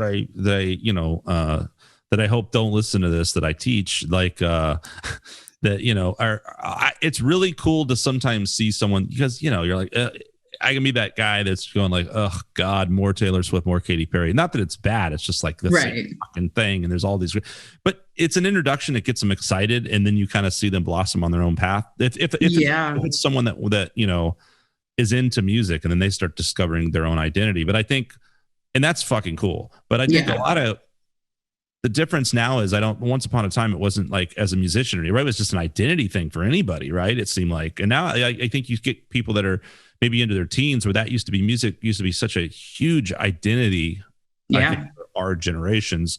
And like in the last generation or two, like it seems very much just like, oh, I just, you know, whatever playlist, you know, and they don't have like a favorite band. Yeah. And how do you not know what that thing is that you love, you know? Where are the band t-shirts, man? I was rocking a Ramones tank top last night just to go to bed. Music's so old. It's so young. Nowadays, they're like, oh man, XNXX, that's the site. Because it is. Oh, yeah. Ooh, here's one for you. So now we got to come back to that. We'll come back to music too. Do you have favorite porn stars? No, I don't. I just love the act of sex and what it represents and how you communicate with sex. Sex doesn't necessarily have to be someone's inside of you. You know, me and my boyfriend is as kinky, if not kinkier than I am. And we love that about each other, because we don't want our sex to get boring. You know, these quickies are fine, and 2, 3 hour, 6 hour sex sessions are fine, but it's cool to just make out and get turned on. You know, I did an episode on edging, and I had watched porn about edging, but I wanted to do it by myself because I didn't know the term for it. I had been doing it. I just didn't know the technical term for it. And I started watching edging porn, and I really liked it. You could bring somebody to that and then take it away from them and get them back there and then take it away. And I mean, eventually I think guys call it blue balling. You know, I was confused. I didn't know if you were talking about some sort of gardening thing or like a lawn. No, the term for bringing someone right to an orgasm and them not orgasming, or bringing yourself to that point and not coming, is called edging. And so once I started seeing porn on that and seeing the women that could do it, not necessarily the guys, but the women that could do it, I thought it was cool, you know? So I've never had a person I'm like, oh, I like to watch Jenna Jameson, man, that bitch is hot. Never. It's just like whoever's on it, doing it, making it do what it do. I love it. Jenna Jameson is like, what? Let's see. How do I say this? Like, what's a cliche band that everybody would say? Like, oh, I like whatever because everybody. Motley Crue. Well, in your world, but I'm trying to think like, what nowadays, like. Taylor Swift. Jenna Jameson's like the Taylor Swift of porn, right? I mean, it's just like. But in her day, she was like so freaking rad, you know. In a big star, a huge star. Yeah. But I feel like nowadays it's like, I don't know. Maybe it's just because I'm a. Well, it's like Ron Jeremy. You know, people like Ron. Yeah. I'm never attracted to some fat, hairy belly guy like him. Hedgehog, right? But I don't think he was. Once upon a time, he was like, he looked like a normal person and not, you know, an animal. Yes. Like, sort of like a normal guy with a huge dick, I guess. Well, you know, I watched a porn with him and this black chick. She was selling fabric, you know, by the poles, and they end up having sex in the fabric store. And I was so turned off. I was like, I only date white guys. This might convert me back to brothers. I cannot watch this porn right now. Look at Ron Jeremy just fucking up shit for white guys over here. Don't fuck it up for the white man. I love white boys. And so I was like, I can't watch this. Apparently, I need to go to more fabric stores.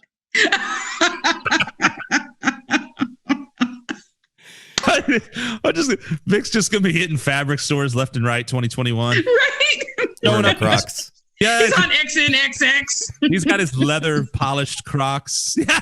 That's right. A whole new subgenre. Conditioned. Oh my God, that's awesome. Gonna come across that shit in a few years and be like, holy shit, I was on his podcast. Right. You know what's bad when you mentioned when I heard Jameson, the first thing I thought about was whiskey. All right. She did have a dope name because that whiskey's good. Where she got her name from. Is it? Is it? Yeah, I saw like a documentary about it one time, and that her name was, I think my first name might actually be Jennifer like Mahoney or some shit. Really? Something like that. And then she like chose Police Academy? Yeah. Her dad was a police officer.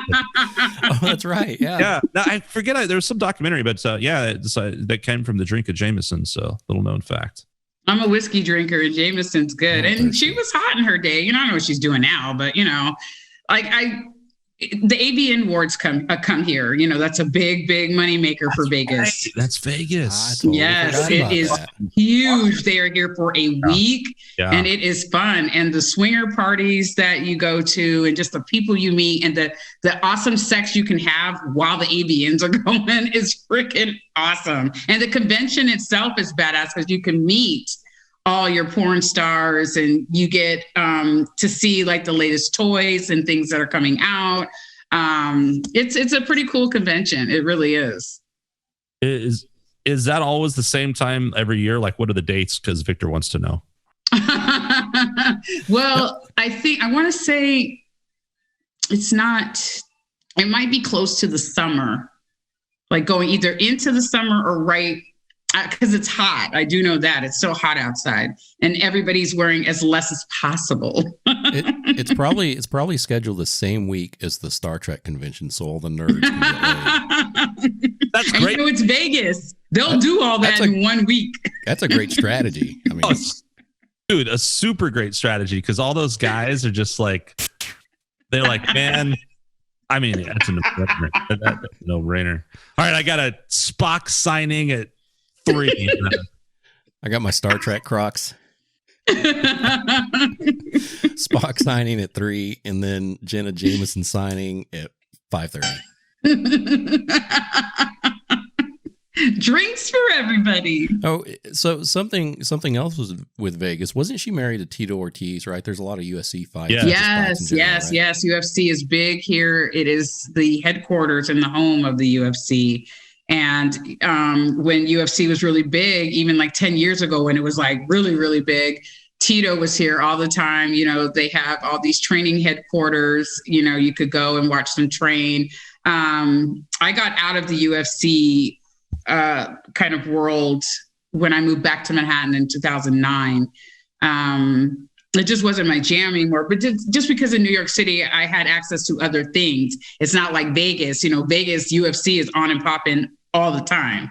You can run into Dana White anywhere out here. They had the reality show out here, so it's huge out here when they have fights, or, when they used to have fights, they would have like a fight and it'd be the AVN and the Stones would be playing, and somebody else is playing and Aerosmith is playing all in one shot, so it makes the strip on fire. Man, those nerds must have a great time.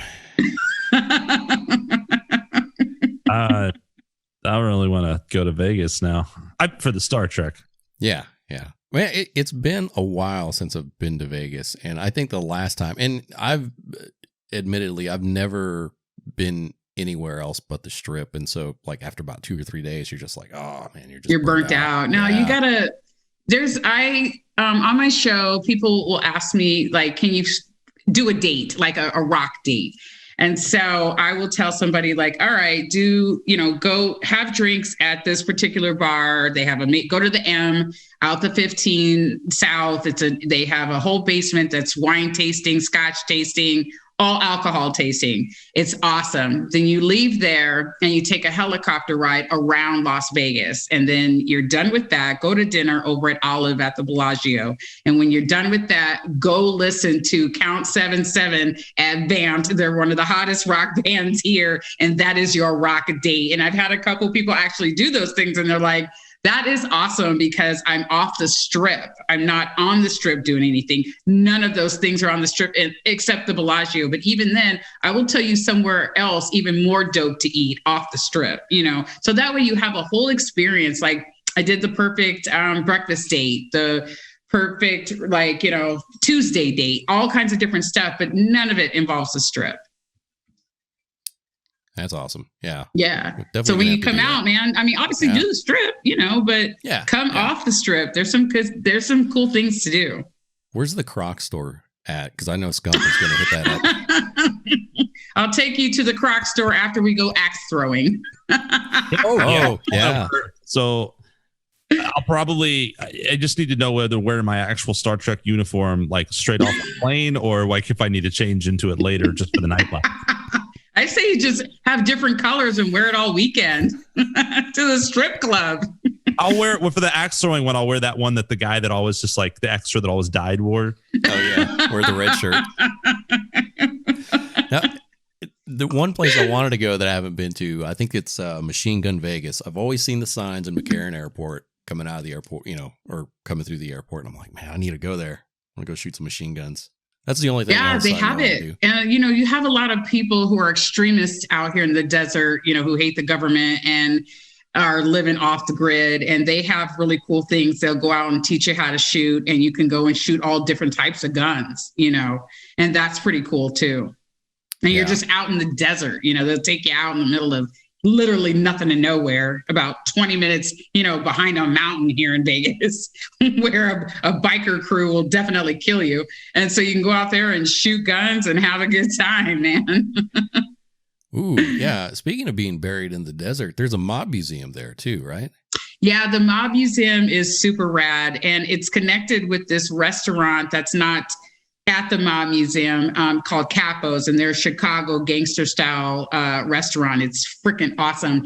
But the mob museum is dope. It's a good tour. It's in this old building that was our first post office here in Las Vegas, and they've converted that. A good friend of mine, Margaret Foley, is a big lawyer here, and her family name is Foley. The Foley Federal Building is named after, I think, her grandfather. You go in the U.S. bankruptcy court, her whole, lineage is down the hall. Photos, but her grandfather, I think it was her grandfather or her great grandfather, our first post office was named after him. And so now it's the mob museum. How fitting. Now it's the mob museum, because our town is mobbed up as well as everything else, And you know what? Another big thing here is, and I didn't know it until recently, is human trafficking here in Las Vegas. I didn't know that was such a big thing, because they have the brothels and stuff like that in Pahrump outside of Clark County, where prostitution is legal, and like Humboldt County and Nye County. And I was watching a documentary on human trafficking, and it was all about Vegas and how they get these girls in and out of here. And I was like, geez, man, I didn't know that was going on. Yeah, that's crazy. Yeah. I mean, sex is big here, it just is. And sex sells. It does. There's no way around it. Yeah, that's, man. Yeah, I want to say that they busted some sort of human trafficking ring not too long ago. It was in the news, and I can't remember where it was. It might have been California, maybe. Well, it's coastal, Mexico's right there. Yeah. It's easy to get in and out of here. I mean, we're in the desert. There's only one way in and one way out, man. Still to this day. Yeah. It's how it is. You got the 15 coming in and like the 15 going out, and maybe the 95, and the 215 loops around the city. And those are our main three highways. That's all we got here in Vegas. So Vegas is big, but it's still small town mentality. Okay. Yeah. I forgot what I was going to say. Was it something to do with Crocs or? No, Crocs. God damn it. Star Trek. What? Well, I'm actually watching this. Y'all noticed I was distracted. I was watching a Star Trek episode over here. I was actually plugging in my laptop because I started thinking, when we had talked over me pre-interviewing you. Yes. Whatever phone conversation. And I had written down, remember I was like, I'm actually writing down some stuff. And I was like, yeah. Pull that up to see, to have some stuff to talk about, which obviously has not been a problem. It is no way, man. Did you just say the band? Look up. Oh yeah. Count 77, right? And that's Count 77. That's Danny Coker's band. He has that show Counting Cars. He's huge here. I mean, he's been around since like the 80s. I've known him a long time. He's great. I mean, just good rock and roll, man, just good. And he likes, he incorporates like Southern rock and all different types of rock. You go to a Count 77 show, it's an experience. And that's original music. Yeah. Mm-hmm. It's original. What was the cover band you were talking about that you really dig out there? I love Burn Unit. They're pretty local here. There are 5 musicians. I call them my 5 guys. The bassist is married to one of my longtime best friends, and they're just good. They play a lot of good venues. They played out in Canada. They play all over United States. They primarily play here. They do anything from Van Halen to Pearl Jam, like Stone, like I said, Rage Against the Machine. They do all types of stuff there. They also, like 2-3 of the members have a U2 cover band called U2LV, and they play at the House of Blues a lot. I had Stoney Curtis. Stoney Curtis 77 is in Danny's band, Count 77. He's his guitar player. He did my show, and I couldn't get the balls to ask him. I'm pretty ballsy, and I couldn't get the balls to ask him to do my show. I would see him and I would be like, "Hi, Stoney," and I would walk away. So when I got the balls to ask, he's like, "Why didn't you ask me to do your show before? I would love to do it. I listen to it. I love it." So I had him on, and he's like, "Okay, so I was on your the ungettable get list is what I call it." He's like, "Who's your number one?" And I was like, "Danny." He's like, "I can get you Danny." Like, I'm in his band. I know him. I was like, if you get me Danny, to me, that's like, I don't know. That's like getting me Prince, I guess. Fresh pair of socks on a summer afternoon. Hey, so I'm looking over here, right? It's I wrote down, and it looks like some of the stuff maybe you were playing that Sunday. Your show's on 3 to 4 Sundays. Yeah. Then that would be now. Is that Pacific time? Yes, it's 3 to 4 p.m. PST on 22.3 TakeOver Vegas Radio. And there's a streaming thing for that too, right? You can find it online. Yeah, you can download the app. You can do the Mixler, the TuneIn, which is Apple Music, Nobex. There's a few different ways to listen. Yeah. Cool. And I'm just looking over here, and so there's some bands named and I see Count 77. Yeah. What Fetish is written down. Here's something that I'm sort of remembering that we talked about, and this is all it says: Panties to the Side website. Porn. That is one of my favorite porn is Panties to the Side. That will get me motivated. And I discovered it on the XNXX, man, because I would see it in porn, but not enough. And they have categories that are dedicated to it. If you want white panties, pink panties, big panties, small panties, you name it, it's Panties to the Side. And good Lord, it's like the second coming of Christ for me, man. Wow. Yeah, that's pretty. You're really into it, huh? Wouldn't that chafe? No, that's why you use good lubricant. And I did an episode on lubricant called Uber Lube, and it's fabulous. And it's fabulous for Panties to the Side. Sounds like something you would get in an Uber ride. Thanks for the ride. Have some lube. And it's spelled the same way too, but it is my number one. It is my number one. I bet they have an Uber rides porn site, just a whole porn site dedicated to. That's taxi cab confessions. So old school, though. Right? Nobody wants to hear people talk and backstory. We just want to get those panties right to the side, right off. I wonder if we can get in contact with that Danny dude and say, hey, you're going to be on Fox's show. Be sure to wear Crocs. Danny would never. Oh man, I want to start finding out who your guests are and just hitting everybody up. Look, like, dude, I'll send you like $20 complimentary of eclectic. You know, we'll buy you on the blackjack chips if you show up to the Foxy show in fucking Crocs. I will talk so much shit. That'll be an ongoing thing for our dynamic now. So can we talk about, actually, here's another thing before we get into like your career, what you do outside of being a huge foot pervert and watching porn and such. Now, this is really interesting. So your mother was a Black Panther, correct? Yeah, she was. Yeah. Tell us about that, if you don't mind. You know, I didn't grow up with my mom. I grew up with my grandparents. I was 4 when she left. And I mean, she didn't leave. Like, you know, it's not that we never saw her again, but she was definitely, you know, fighting for a cause. So we could have our own rights, you know, because back then it was by any means necessary in that, you know, Blacks couldn't go to school with whites. That was her era. That was her time. And it was kind of like, okay, we don't have to go to your school. We'll go to our own. We'll do our own thing. You know, my grandparents more or less felt like you're with us and that's what she's doing. My sister was 10 years older than me, so it impacted her different. I luckily reaped the rewards of that circa my education, because had she not fought for that and other people fought for that, God knows where I would be, you know? So she always taught me, you know, you don't have to take shit. There's consequences behind not taking shit, but you don't have to take shit. You're my kid. So that stuck with me probably since I was 14, you know? She didn't have a problem with me dating interracially because she felt like you were back east, you went to private school and you were exposed to that. I think she would have preferred at some point I date a Black man or be with my own, but she eventually got over that, you know, because the times were different. You know, she came out of it in the 80s. She was strong in it in the 60s and 70s, you know.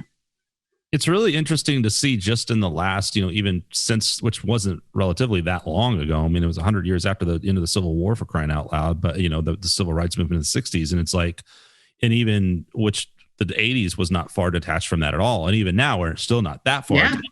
Yeah. And despite all of the problems, and this year in particular has been a very ugly one, and recreated a lot of awareness and brought a lot of things to the forefront, which it, you know, it's nothing's ever going to be perfect, right? We always have to keep right. Yeah. Right. And trying to find whatever the right, you know, place to be is. But even thinking back to some of those times where, you know, schools were integrated and everything was pretty cool from my experience in, you know, for the most part. And it's like, but it is interesting the way I feel like just the interracial relationship was still a bit, for that generation, maybe our parents' generation was still kind of a little like, it's taboo. It still is. Yeah, it still is. But I think a lot, not nearly what it was even 30 50 years ago. And so, but so for you, like, have you just tended to date white guys, but you said you dated women for a while too, and was it just? Yeah, what it was the Black kids were so mean to me because I spoke a certain way, I carried myself a certain way. My grandparents were very strict. You know, and I didn't grow up knowing any different. They had been that way since I was 4. So to me, they weren't strict. To me, that's just, you can't do this, you can't do that, and this is why you can. It's fine. And I'm glad they were like that because I didn't screw around and get pregnant, do drugs, none of that shit. You know, it was like, your mom fought for a reason. You need to go to school. It's important to get good grades so you can go to a good school. You know, in all that, I was around a lot of white kids. And so when I had to move out here and go to public school, it was hard for me because the Black kids were so mean to me, you know, but I never changed. It was like, I'm still a mod. I'm still about the stoner guys. I'm still about the rock and roll guys. I like the white guys. They like me. They liked me because I was different. I wasn't a stereotypical Black girl or however you want to call it. You know, I just kind of did my thing and I stayed that way. My mom just was more or less like, I can see why you like white men, because the couple of black guys I did date, not all black men are bad. There's some beautiful, badass black guys out there. They were never interested in me. Black guys, I can go out with my white girlfriends and the black guys will go to them and it'll be the white guy that comes to me. The flip side of that is the black guy gets mad if I'm there with the white guy or I'm there to hook up with a white guy or even a white girl. It's okay if they do it. It's not okay if I do it. But I still feel the same, like if I was here by myself, you would not approach me. And that's been proven time and time again, so you don't want to be rejected by your own people, but when you are and you find comfort and good times in someone else, then that it is what it is, So the white guys that date me don't necessarily only date black girls. They like, all different types of women. I prefer white guys that date black women because we're a certain kind of way and they get it, but even the sex for me, not speaking for everybody, for me was very different. Black guys didn't really like how I got down and what I was into. Black girls were never attracted to me. I dated my first black girl like a year ago, and she's a black chick that is like a black dude. And I never thought I'd be attracted to her. In fact, I thought she was a guy. I didn't know she was a girl. She approached me. She was at my station. And so she would give me shit like, why you be talking to white dudes? And you sound white. You sound like a valley girl. And I was like, this is why I don't date black men. And you'll fuck it up for black women right about now. I don't want to hear that. I just want to hear, hey, you're you, do you. White guys don't care what I do for a career for the most part. They don't care about my education or anything like that. They just like me for me, you know? The single most important thing, seemingly, I would think, in a relationship is color, and all those things really mean nothing. And it's really unfortunate that maybe less now, but I think especially for women in general, there's just so much pressure you have to get married by a certain, you have to have kids, and you have all these fucking social constraints and this pressure, especially from older generations that are, you know, just this fucking, you know. Yeah. And I went to Catholic school. So yeah, you know, whatever religion may be, and this is the way it is, and God forbid you do this, and God forbid you're all this ridiculous crap. And it's like, at the end of the day, if two people vibe on each other, that's what the fuck matters. None of this other shit matters. It's like, none of it does.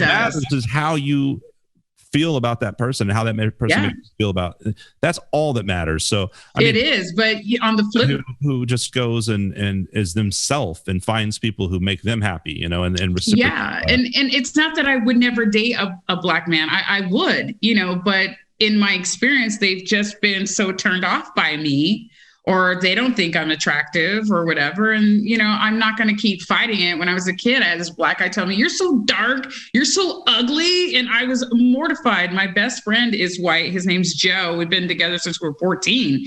He's like my lifeline. And he's like, we're 14. And he's like, oh, forget that guy. You're not dark. You're fine. You're just black. You're pretty, you know, but we're 14. And that left a lasting impression. And I wasn't going to keep going back for more. The last black guy I dated, I used the term permeate, like, you know, something like the smell was permeating through his skin or something like that. He's like, what word did you just say? And I repeated it. And he's like, I said, it means like seeping through, coming through. And he was like, well, why do you just say that? Why do you have to use that word? It's like, well, what difference does it make? You get what I'm saying, right? You know, so eventually I just was like, you know what? Whoever likes me, likes me. It just so happens that white guys and Asian guys think I'm all right. And that's okay. And they got awesome socks. There's some brothers out there with some fly socks that are just like, yeah, but they don't want me. Right. I bet Idris Elba has some pretty badass socks. He's hot. He could want me. I would want him. Socks or no socks. We're going to keep checking in on this. I wonder what kind of Crocs he wears. Now I just want to I'm going to go on a mission and just like find some cool black dude in Vegas and be like, look, I'm going to send you some Crocs. There's this chick. Talking a British accent. Go talk to Foxy. You're never going to be able to trust. Now you're like totally never going to trust a black man again, because some really nice black guy is going to be like the nicest guy ever. He's going to be head over heels for you. Think you're the coolest chick. He's going to love rock music, and the poor bastard is going to make one mistake and wear Crocs, and you're going to think that I put him up to it. I so am. Even a white guy. It doesn't matter who it is now. Wear these Crocs with the British flag on it and talk in a fake British accent. It's a white boy thing to do to wear Crocs. You know what I mean? Black guys wear Crocs too, huh? Crocs is I don't know. Like it's a walk of shame. Crocs knows no color. That's awesome. Oh my God.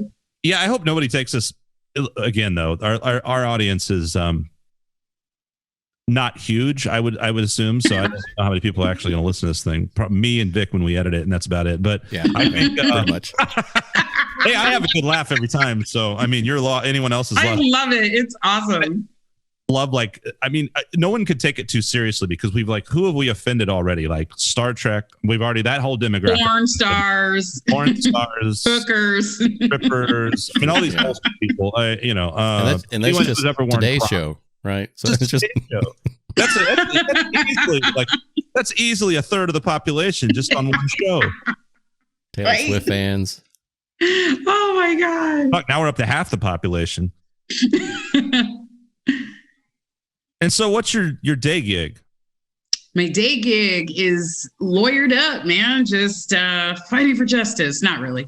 It's going to trial, writing motions, defending folk, representing folk. Patent infringement on Croc lookalikes. Yes. I'm never getting away from Crocs, man. Never. You guys are going to send me some bejeweled Crocs. I know it. With the justice scales on them. I like legit fucking want your address. Like send you some fucking Crocs. Get them. Can we get like mini dog Crocs for Cujo? Fucking you could. Crocs. He would totally. I would put them on him because he's so cute. Make sure they spell Cujo. we can take him to a print shop and get the AGR logo thrown on there. Use your dog to brand my shit on some lame ass. Hell yeah. Everybody loves Coogee. He's awesome. Yeah. Day gig is just making sure secretaries are not driving me crazy. Yeah, I love it. I'm thinking I actually want to get out of it, but it's been in my life since I was 18, I went to a job fair.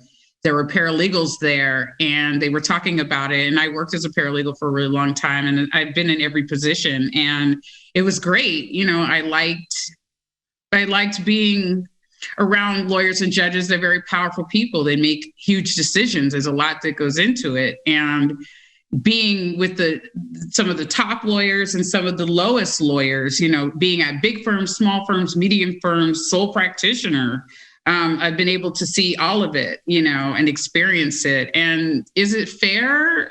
I don't know. It depends on the case and the facts and who you're representing and how you spin it. It truly is, And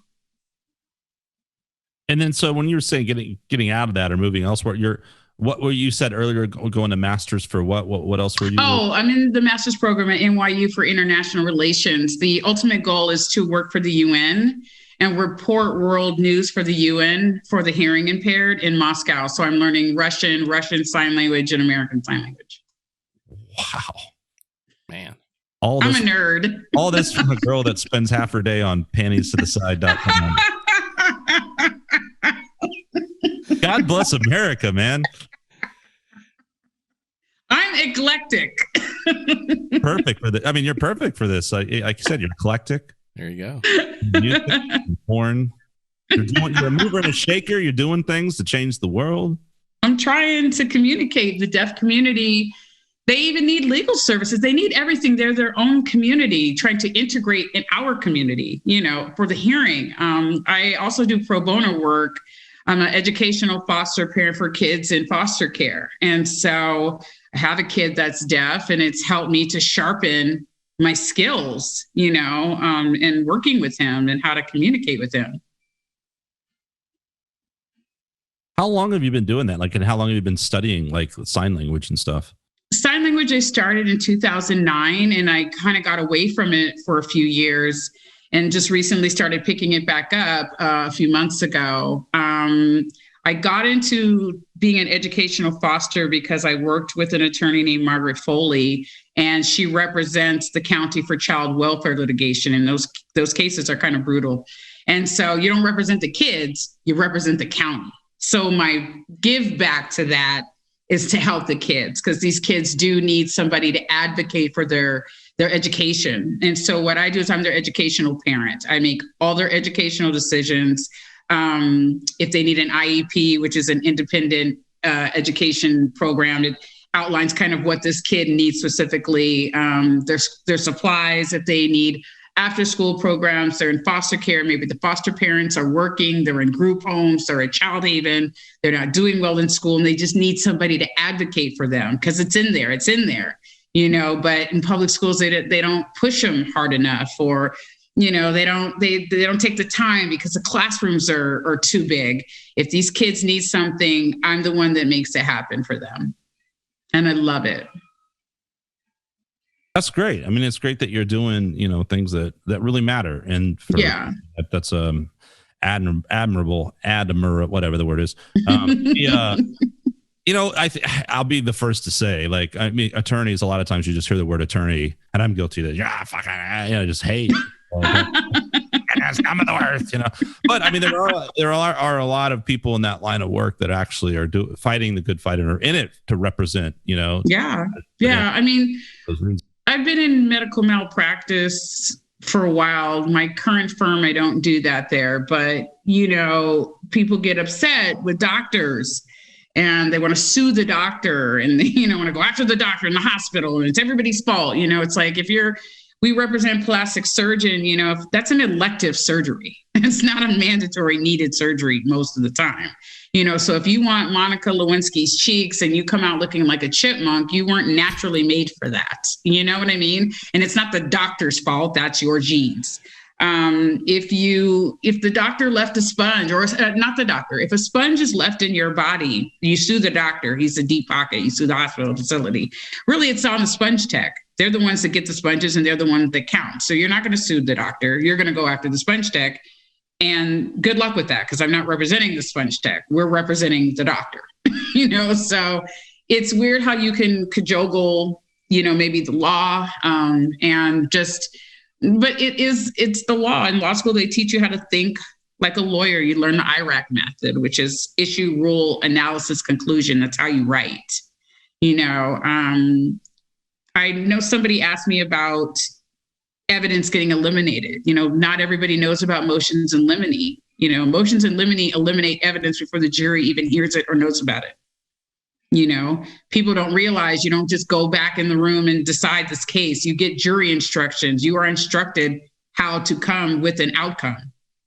So when people get mad about the justice system, it's like, well, there's a lot of inequalities. Yes, that's very true, but you have to know how it works as well. It's like anything else. It's like a political game. Imagine there's a lot to keep up with everything that's changing or being added. I think, I was listening to another podcast, and somebody mentioned that there's a book out there called 3 Felonies a Day or something, about just the amount of laws that are being added per day that could potentially turn you into a felon. So, I mean, I would imagine there's just a ton of stuff to keep up with. Yeah, and it's a lot of stuff, that the public's not open to. I was watching the second half of the R. Kelly documentary, Surviving R. Kelly. And, they're talking about, they have all this evidence, but he hasn't been brought down yet. It's like OJ. You have a team of people who can keep stuff out and get stuff in and keep stuff out and discredit people. And when you're on that side, it's all about discrediting somebody. Now, finally, he's locked up, and that's great. He did all this shitty crap to women, but it took 30 years. And that's the justice system, unfortunately. Yeah, it's so, I mean, way more about it than me, obviously. I'm the kind of, I don't know anything about it. I just know that this is bullshit. Yeah. When I was watching, I was like, fuck that motherfucker. Like, why the fuck did it take so long? Vic brought up the what's the guy's name? Jeffrey, whatever the fucker guy. That's Epstein guy. And this motherfucker, they could have popped him years and years ago. And he got off with some high level fucking backwards shit. I don't know if you've seen that documentary, but it was high up stuff. And no, I haven't. Yeah. And he goes on for another fucking 10 years doing this bullshit. Yeah. It's fucking despicable, man. Well, look at O.J. Simpson. He wrote that book, If I Did It. I read that book in one night. And I was like, he he did it. Now, I was never the advocate for, it's the black man, it's injustice, he couldn't have killed her. But then to hear the jury say, well, we had all this evidence, but then that got eliminated, and you don't hear of all this other evidence until what 10, 20 years later, where he could have been convicted. But they were already having racial tension, and black people were going through whatever they were going through at the time. It's like, yeah, but look what happened. It's the worst. It's just and he lives up the street from me. He doesn't live far. He lives 10 minutes away from me in Canyon Gate, this country club, this golfing community. And it's like, you could see him here in local bars hanging out eating. Damn. And you just want to smack him, or kill him or whatever. Like, how the fuck did you get off? But look at his lawyers. Look who he had, That's when you actually hope there's a hell. You know what I mean? For people like that. Yeah. And it sucks balls. Don't get me started. I'll go off on the Kardashians and the gene pool. When you brought up R. Kelly a little while ago, I just couldn't help but think of that episode of the Boondocks where he was on trial, and it was just this hilarious parody on the Boondocks. Oh, really? Yeah, I've not seen it. They had the because the videotape that he made, right? So they parodied that on the Boondocks, and this little girl was like, "Shit, no, that's R. Kelly. If I didn't want to get pissed on, I just move out the way." Oh, damn! Dave Chappelle did a lot on it too. Yeah. Well, he did a bit on OJ too. And he had a running theme through one of his comedy specials where he kept talking about OJ, and that shit was brilliant. I think he talked about that book too, like the book. Yeah. Have you guys been to LA?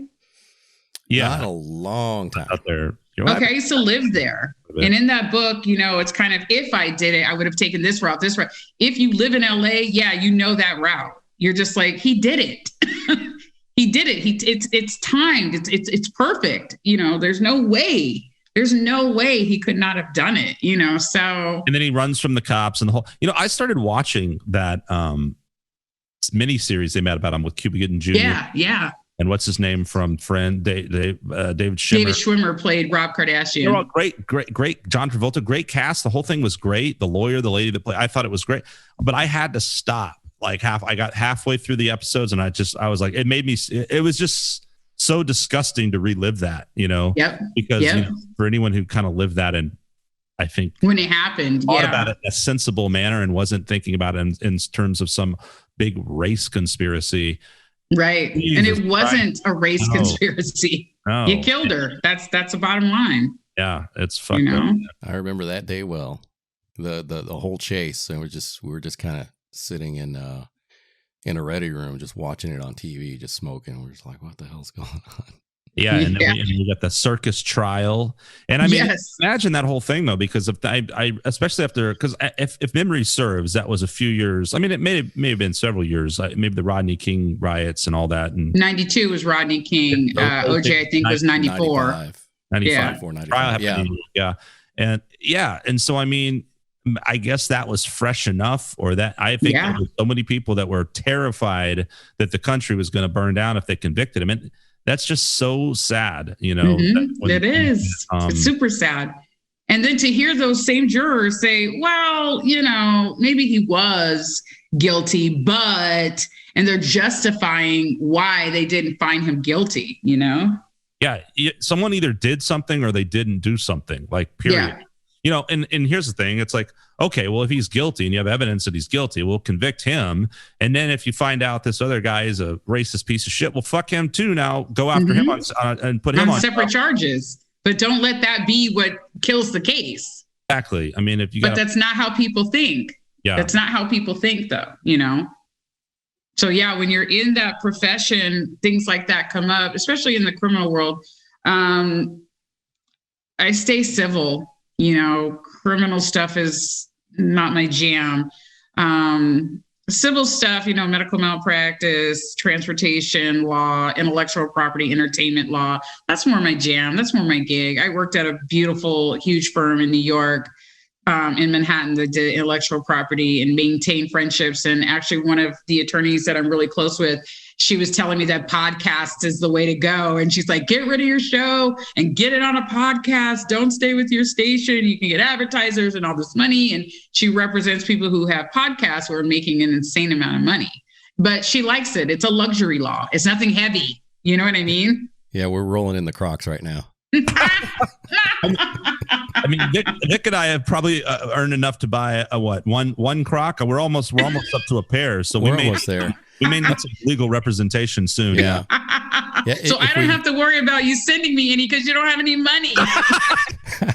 Right. Yeah, we need to do another 30 podcasts, and then you'll get that pair of Crocs in the mail. Yeah. If a pair of Crocs show up at my station, I'm coming to Texas for you. If we triple our income off this podcast, we could maybe buy a pack of cigarettes. It is a big thing now. I mean, the whole podcast deal and all that. It's funny to think that you have attorneys that'll specialize. I mean, sure, if anything gets big enough with anything, you know? Yeah. I mean, that your career doesn't define you sometimes. You know, I've been doing it for so long. It's second nature. And I've been off work for the past month because of my eye. But it gave me time because 2 weeks before my vision completely left, because it happened like within days, I was at my desk like, you know what? I don't want to do this anymore. I don't want to worry about billable hours and clients and privilege information. And you know, the secretary doesn't want to do this and she don't do that because I'm new to this firm. So all I'm told is what they don't do, not what they do, but what they don't do. And I'm like over it, but just over it in general, because, you know, I've worked with brilliant attorneys and I've worked with asshole attorneys, you know? And so for me, I just want to do something that I'm not in an office, like so on the computer. I feel like going into a deaf community or going into broadcasting or whatever is just better suited for me and my personality. Everybody's like, you should write a book. You should have, you know, your own talk show. You should do that. It's like, you know, I want to do so many different things. I wanted to have my own music studio. I know nothing about running a studio, but it's Vegas. People come here to make music. And my studio, I want it to be luxurious. I want it to be, you know, it's a home. It's intimate. You know, you can stay there. There's services there. You know, there's a pool, there's a basketball court, there's this or that. You don't have to leave. You can go there and make music. There's somebody to get your food and somebody to do all this stuff. And it's just a music studio, you know? The amount of tourists that come into Vegas, you could have a theme music or studio or something along those lines. I think it would be great, you know, but the thing is, outside the legalities, I really don't even know, like, where do I get all the equipment? How do I start this? You know, but I feel like it would be something cool because somebody always wants to come in and make music, you know, and they've got to pay, be it they're there for the day, an hour, you know, they're there for a month. It's an environment where they can come and create and there's no outside distractions unless they want it. And if they want it, I provide it.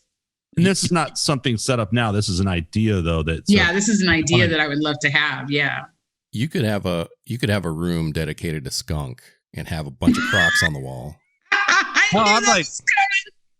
I'm straight up like, damn, I'm ready to go to Vegas and fucking start running a studio. That'd be awesome. That would be awesome. I feel like it would be great because I'm in with these bands and I'm in the music scene here, you know, even if it's behind the stage with the actual musicians and stuff. It's like, hey, you know, can you help us out? We got to get the instruments here. Can you help us out? Can you negotiate that? You know, can you help us book this? You know, we want to be third in the line. We don't want to be third in the lineup. We want to be second. It's like all that managing and negotiating. And I like doing it for some of the bands, you know, it's great. And I think to myself, I love when they go in studio. I love to watch them create. My boyfriend is a musician on the side and I've got instruments in my home and everybody's like, dude, do you play instruments? No, there's a guitar here, a piano here, there's all kinds of shit here. I don't play any of them, but I love the process of watching the music come alive. And I feel like what better environment than in a studio, you know? Yeah, for sure. That's awesome. Yeah. And I mean, your personality is obviously totally fit for something in terms of broadcasting or, you know, I think it'd be fun. You know, relations. Yeah. Entertaining. Yeah, for sure. Yeah, I think it'd be cool. Well, man, So we probably got to go ahead and wrap it up. But Okay, we're gonna have to get you back on here because anytime, man, anytime. I loved it. It was a great time for Friday night. It's a great day. I went to the doctor. I was told I'll be blind for 3 to 6 months, but I can drive, and now I know everything about Crocs. And yeah, I mean, good time. Learn your eyes are getting better. You can drive. Yeah. Crocs coming in the mail once me and Vic earn enough money. Yep. Highly successful podcast. I will wear those. Let me tell you. You guys send me Crocs. I'm wearing them. We'll be all there, over. We'll try and make a documentary about them. We'll try and make it out to the next Star Trek convention. We need to do. I fucking look. Once this shit is over with this pandemic, everyone's just got to live life. So I'm like, I'm all right. I'm fucking showing up. Hell yeah, dude. Hell yeah. Come to Vegas, please. You got the connections. Just get me in the AVNs. I'm going to show up in a Crocs and a Star Trek costume. I love it. You guys are great. Thank you so much for having me. Thanks for doing it. Yeah, it's been a blast. Whoa, well, look at that. Yeah, we could do a podcast on the road. That's what. Yeah, we'll talk about that actually. We'll just. But Skunk and Vic across America, Crocs across. You so should. That's freaking awesome. Make a stop in Vegas, man. Put me on the roster. I'll go with you guys. So down with that. Oh, we talked about this, and it wouldn't be until 2022. But what would be super cool is, I always go out to the NAMM shows that they have out. Where's Cujo? Yeah. Cujo just woke up. He's telling me I have to tinkle, lady. Well, it's a good time to wrap up. Those Crocs. We'll talk later about the Vegas trip. Yeah. Foxy, thank you for joining us. Tell us one more time the radio station.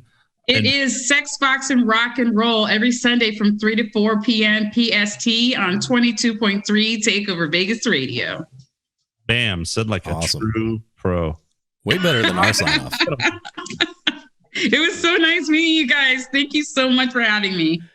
Thank you. Miss Croc herself, Michelle, Foxy Rock. What is it? Foxy Rocks Rebel? Foxy Rebel Yell. Just think of Foxy and Billy Idol. Foxy Rebel Yell. Foxy Rebel Yell. Adams. Leave off Adams. Just Foxy. Vic, sign off. Fuck. All right. Later, taters. Bye. Later. I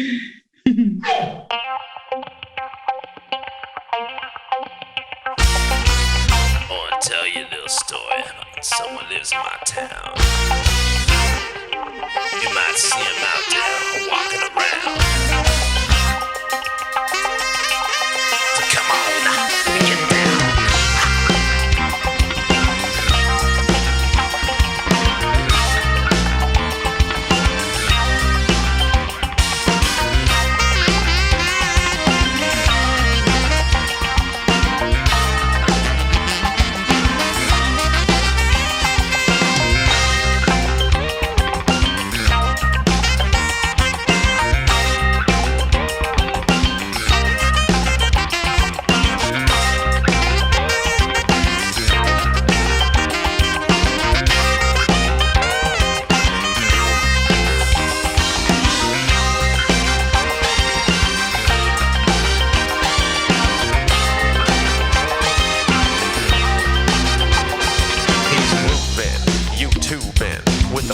Face and a cool Castro, and when the pussy's on the prowl, watch out for Mr. Peanut.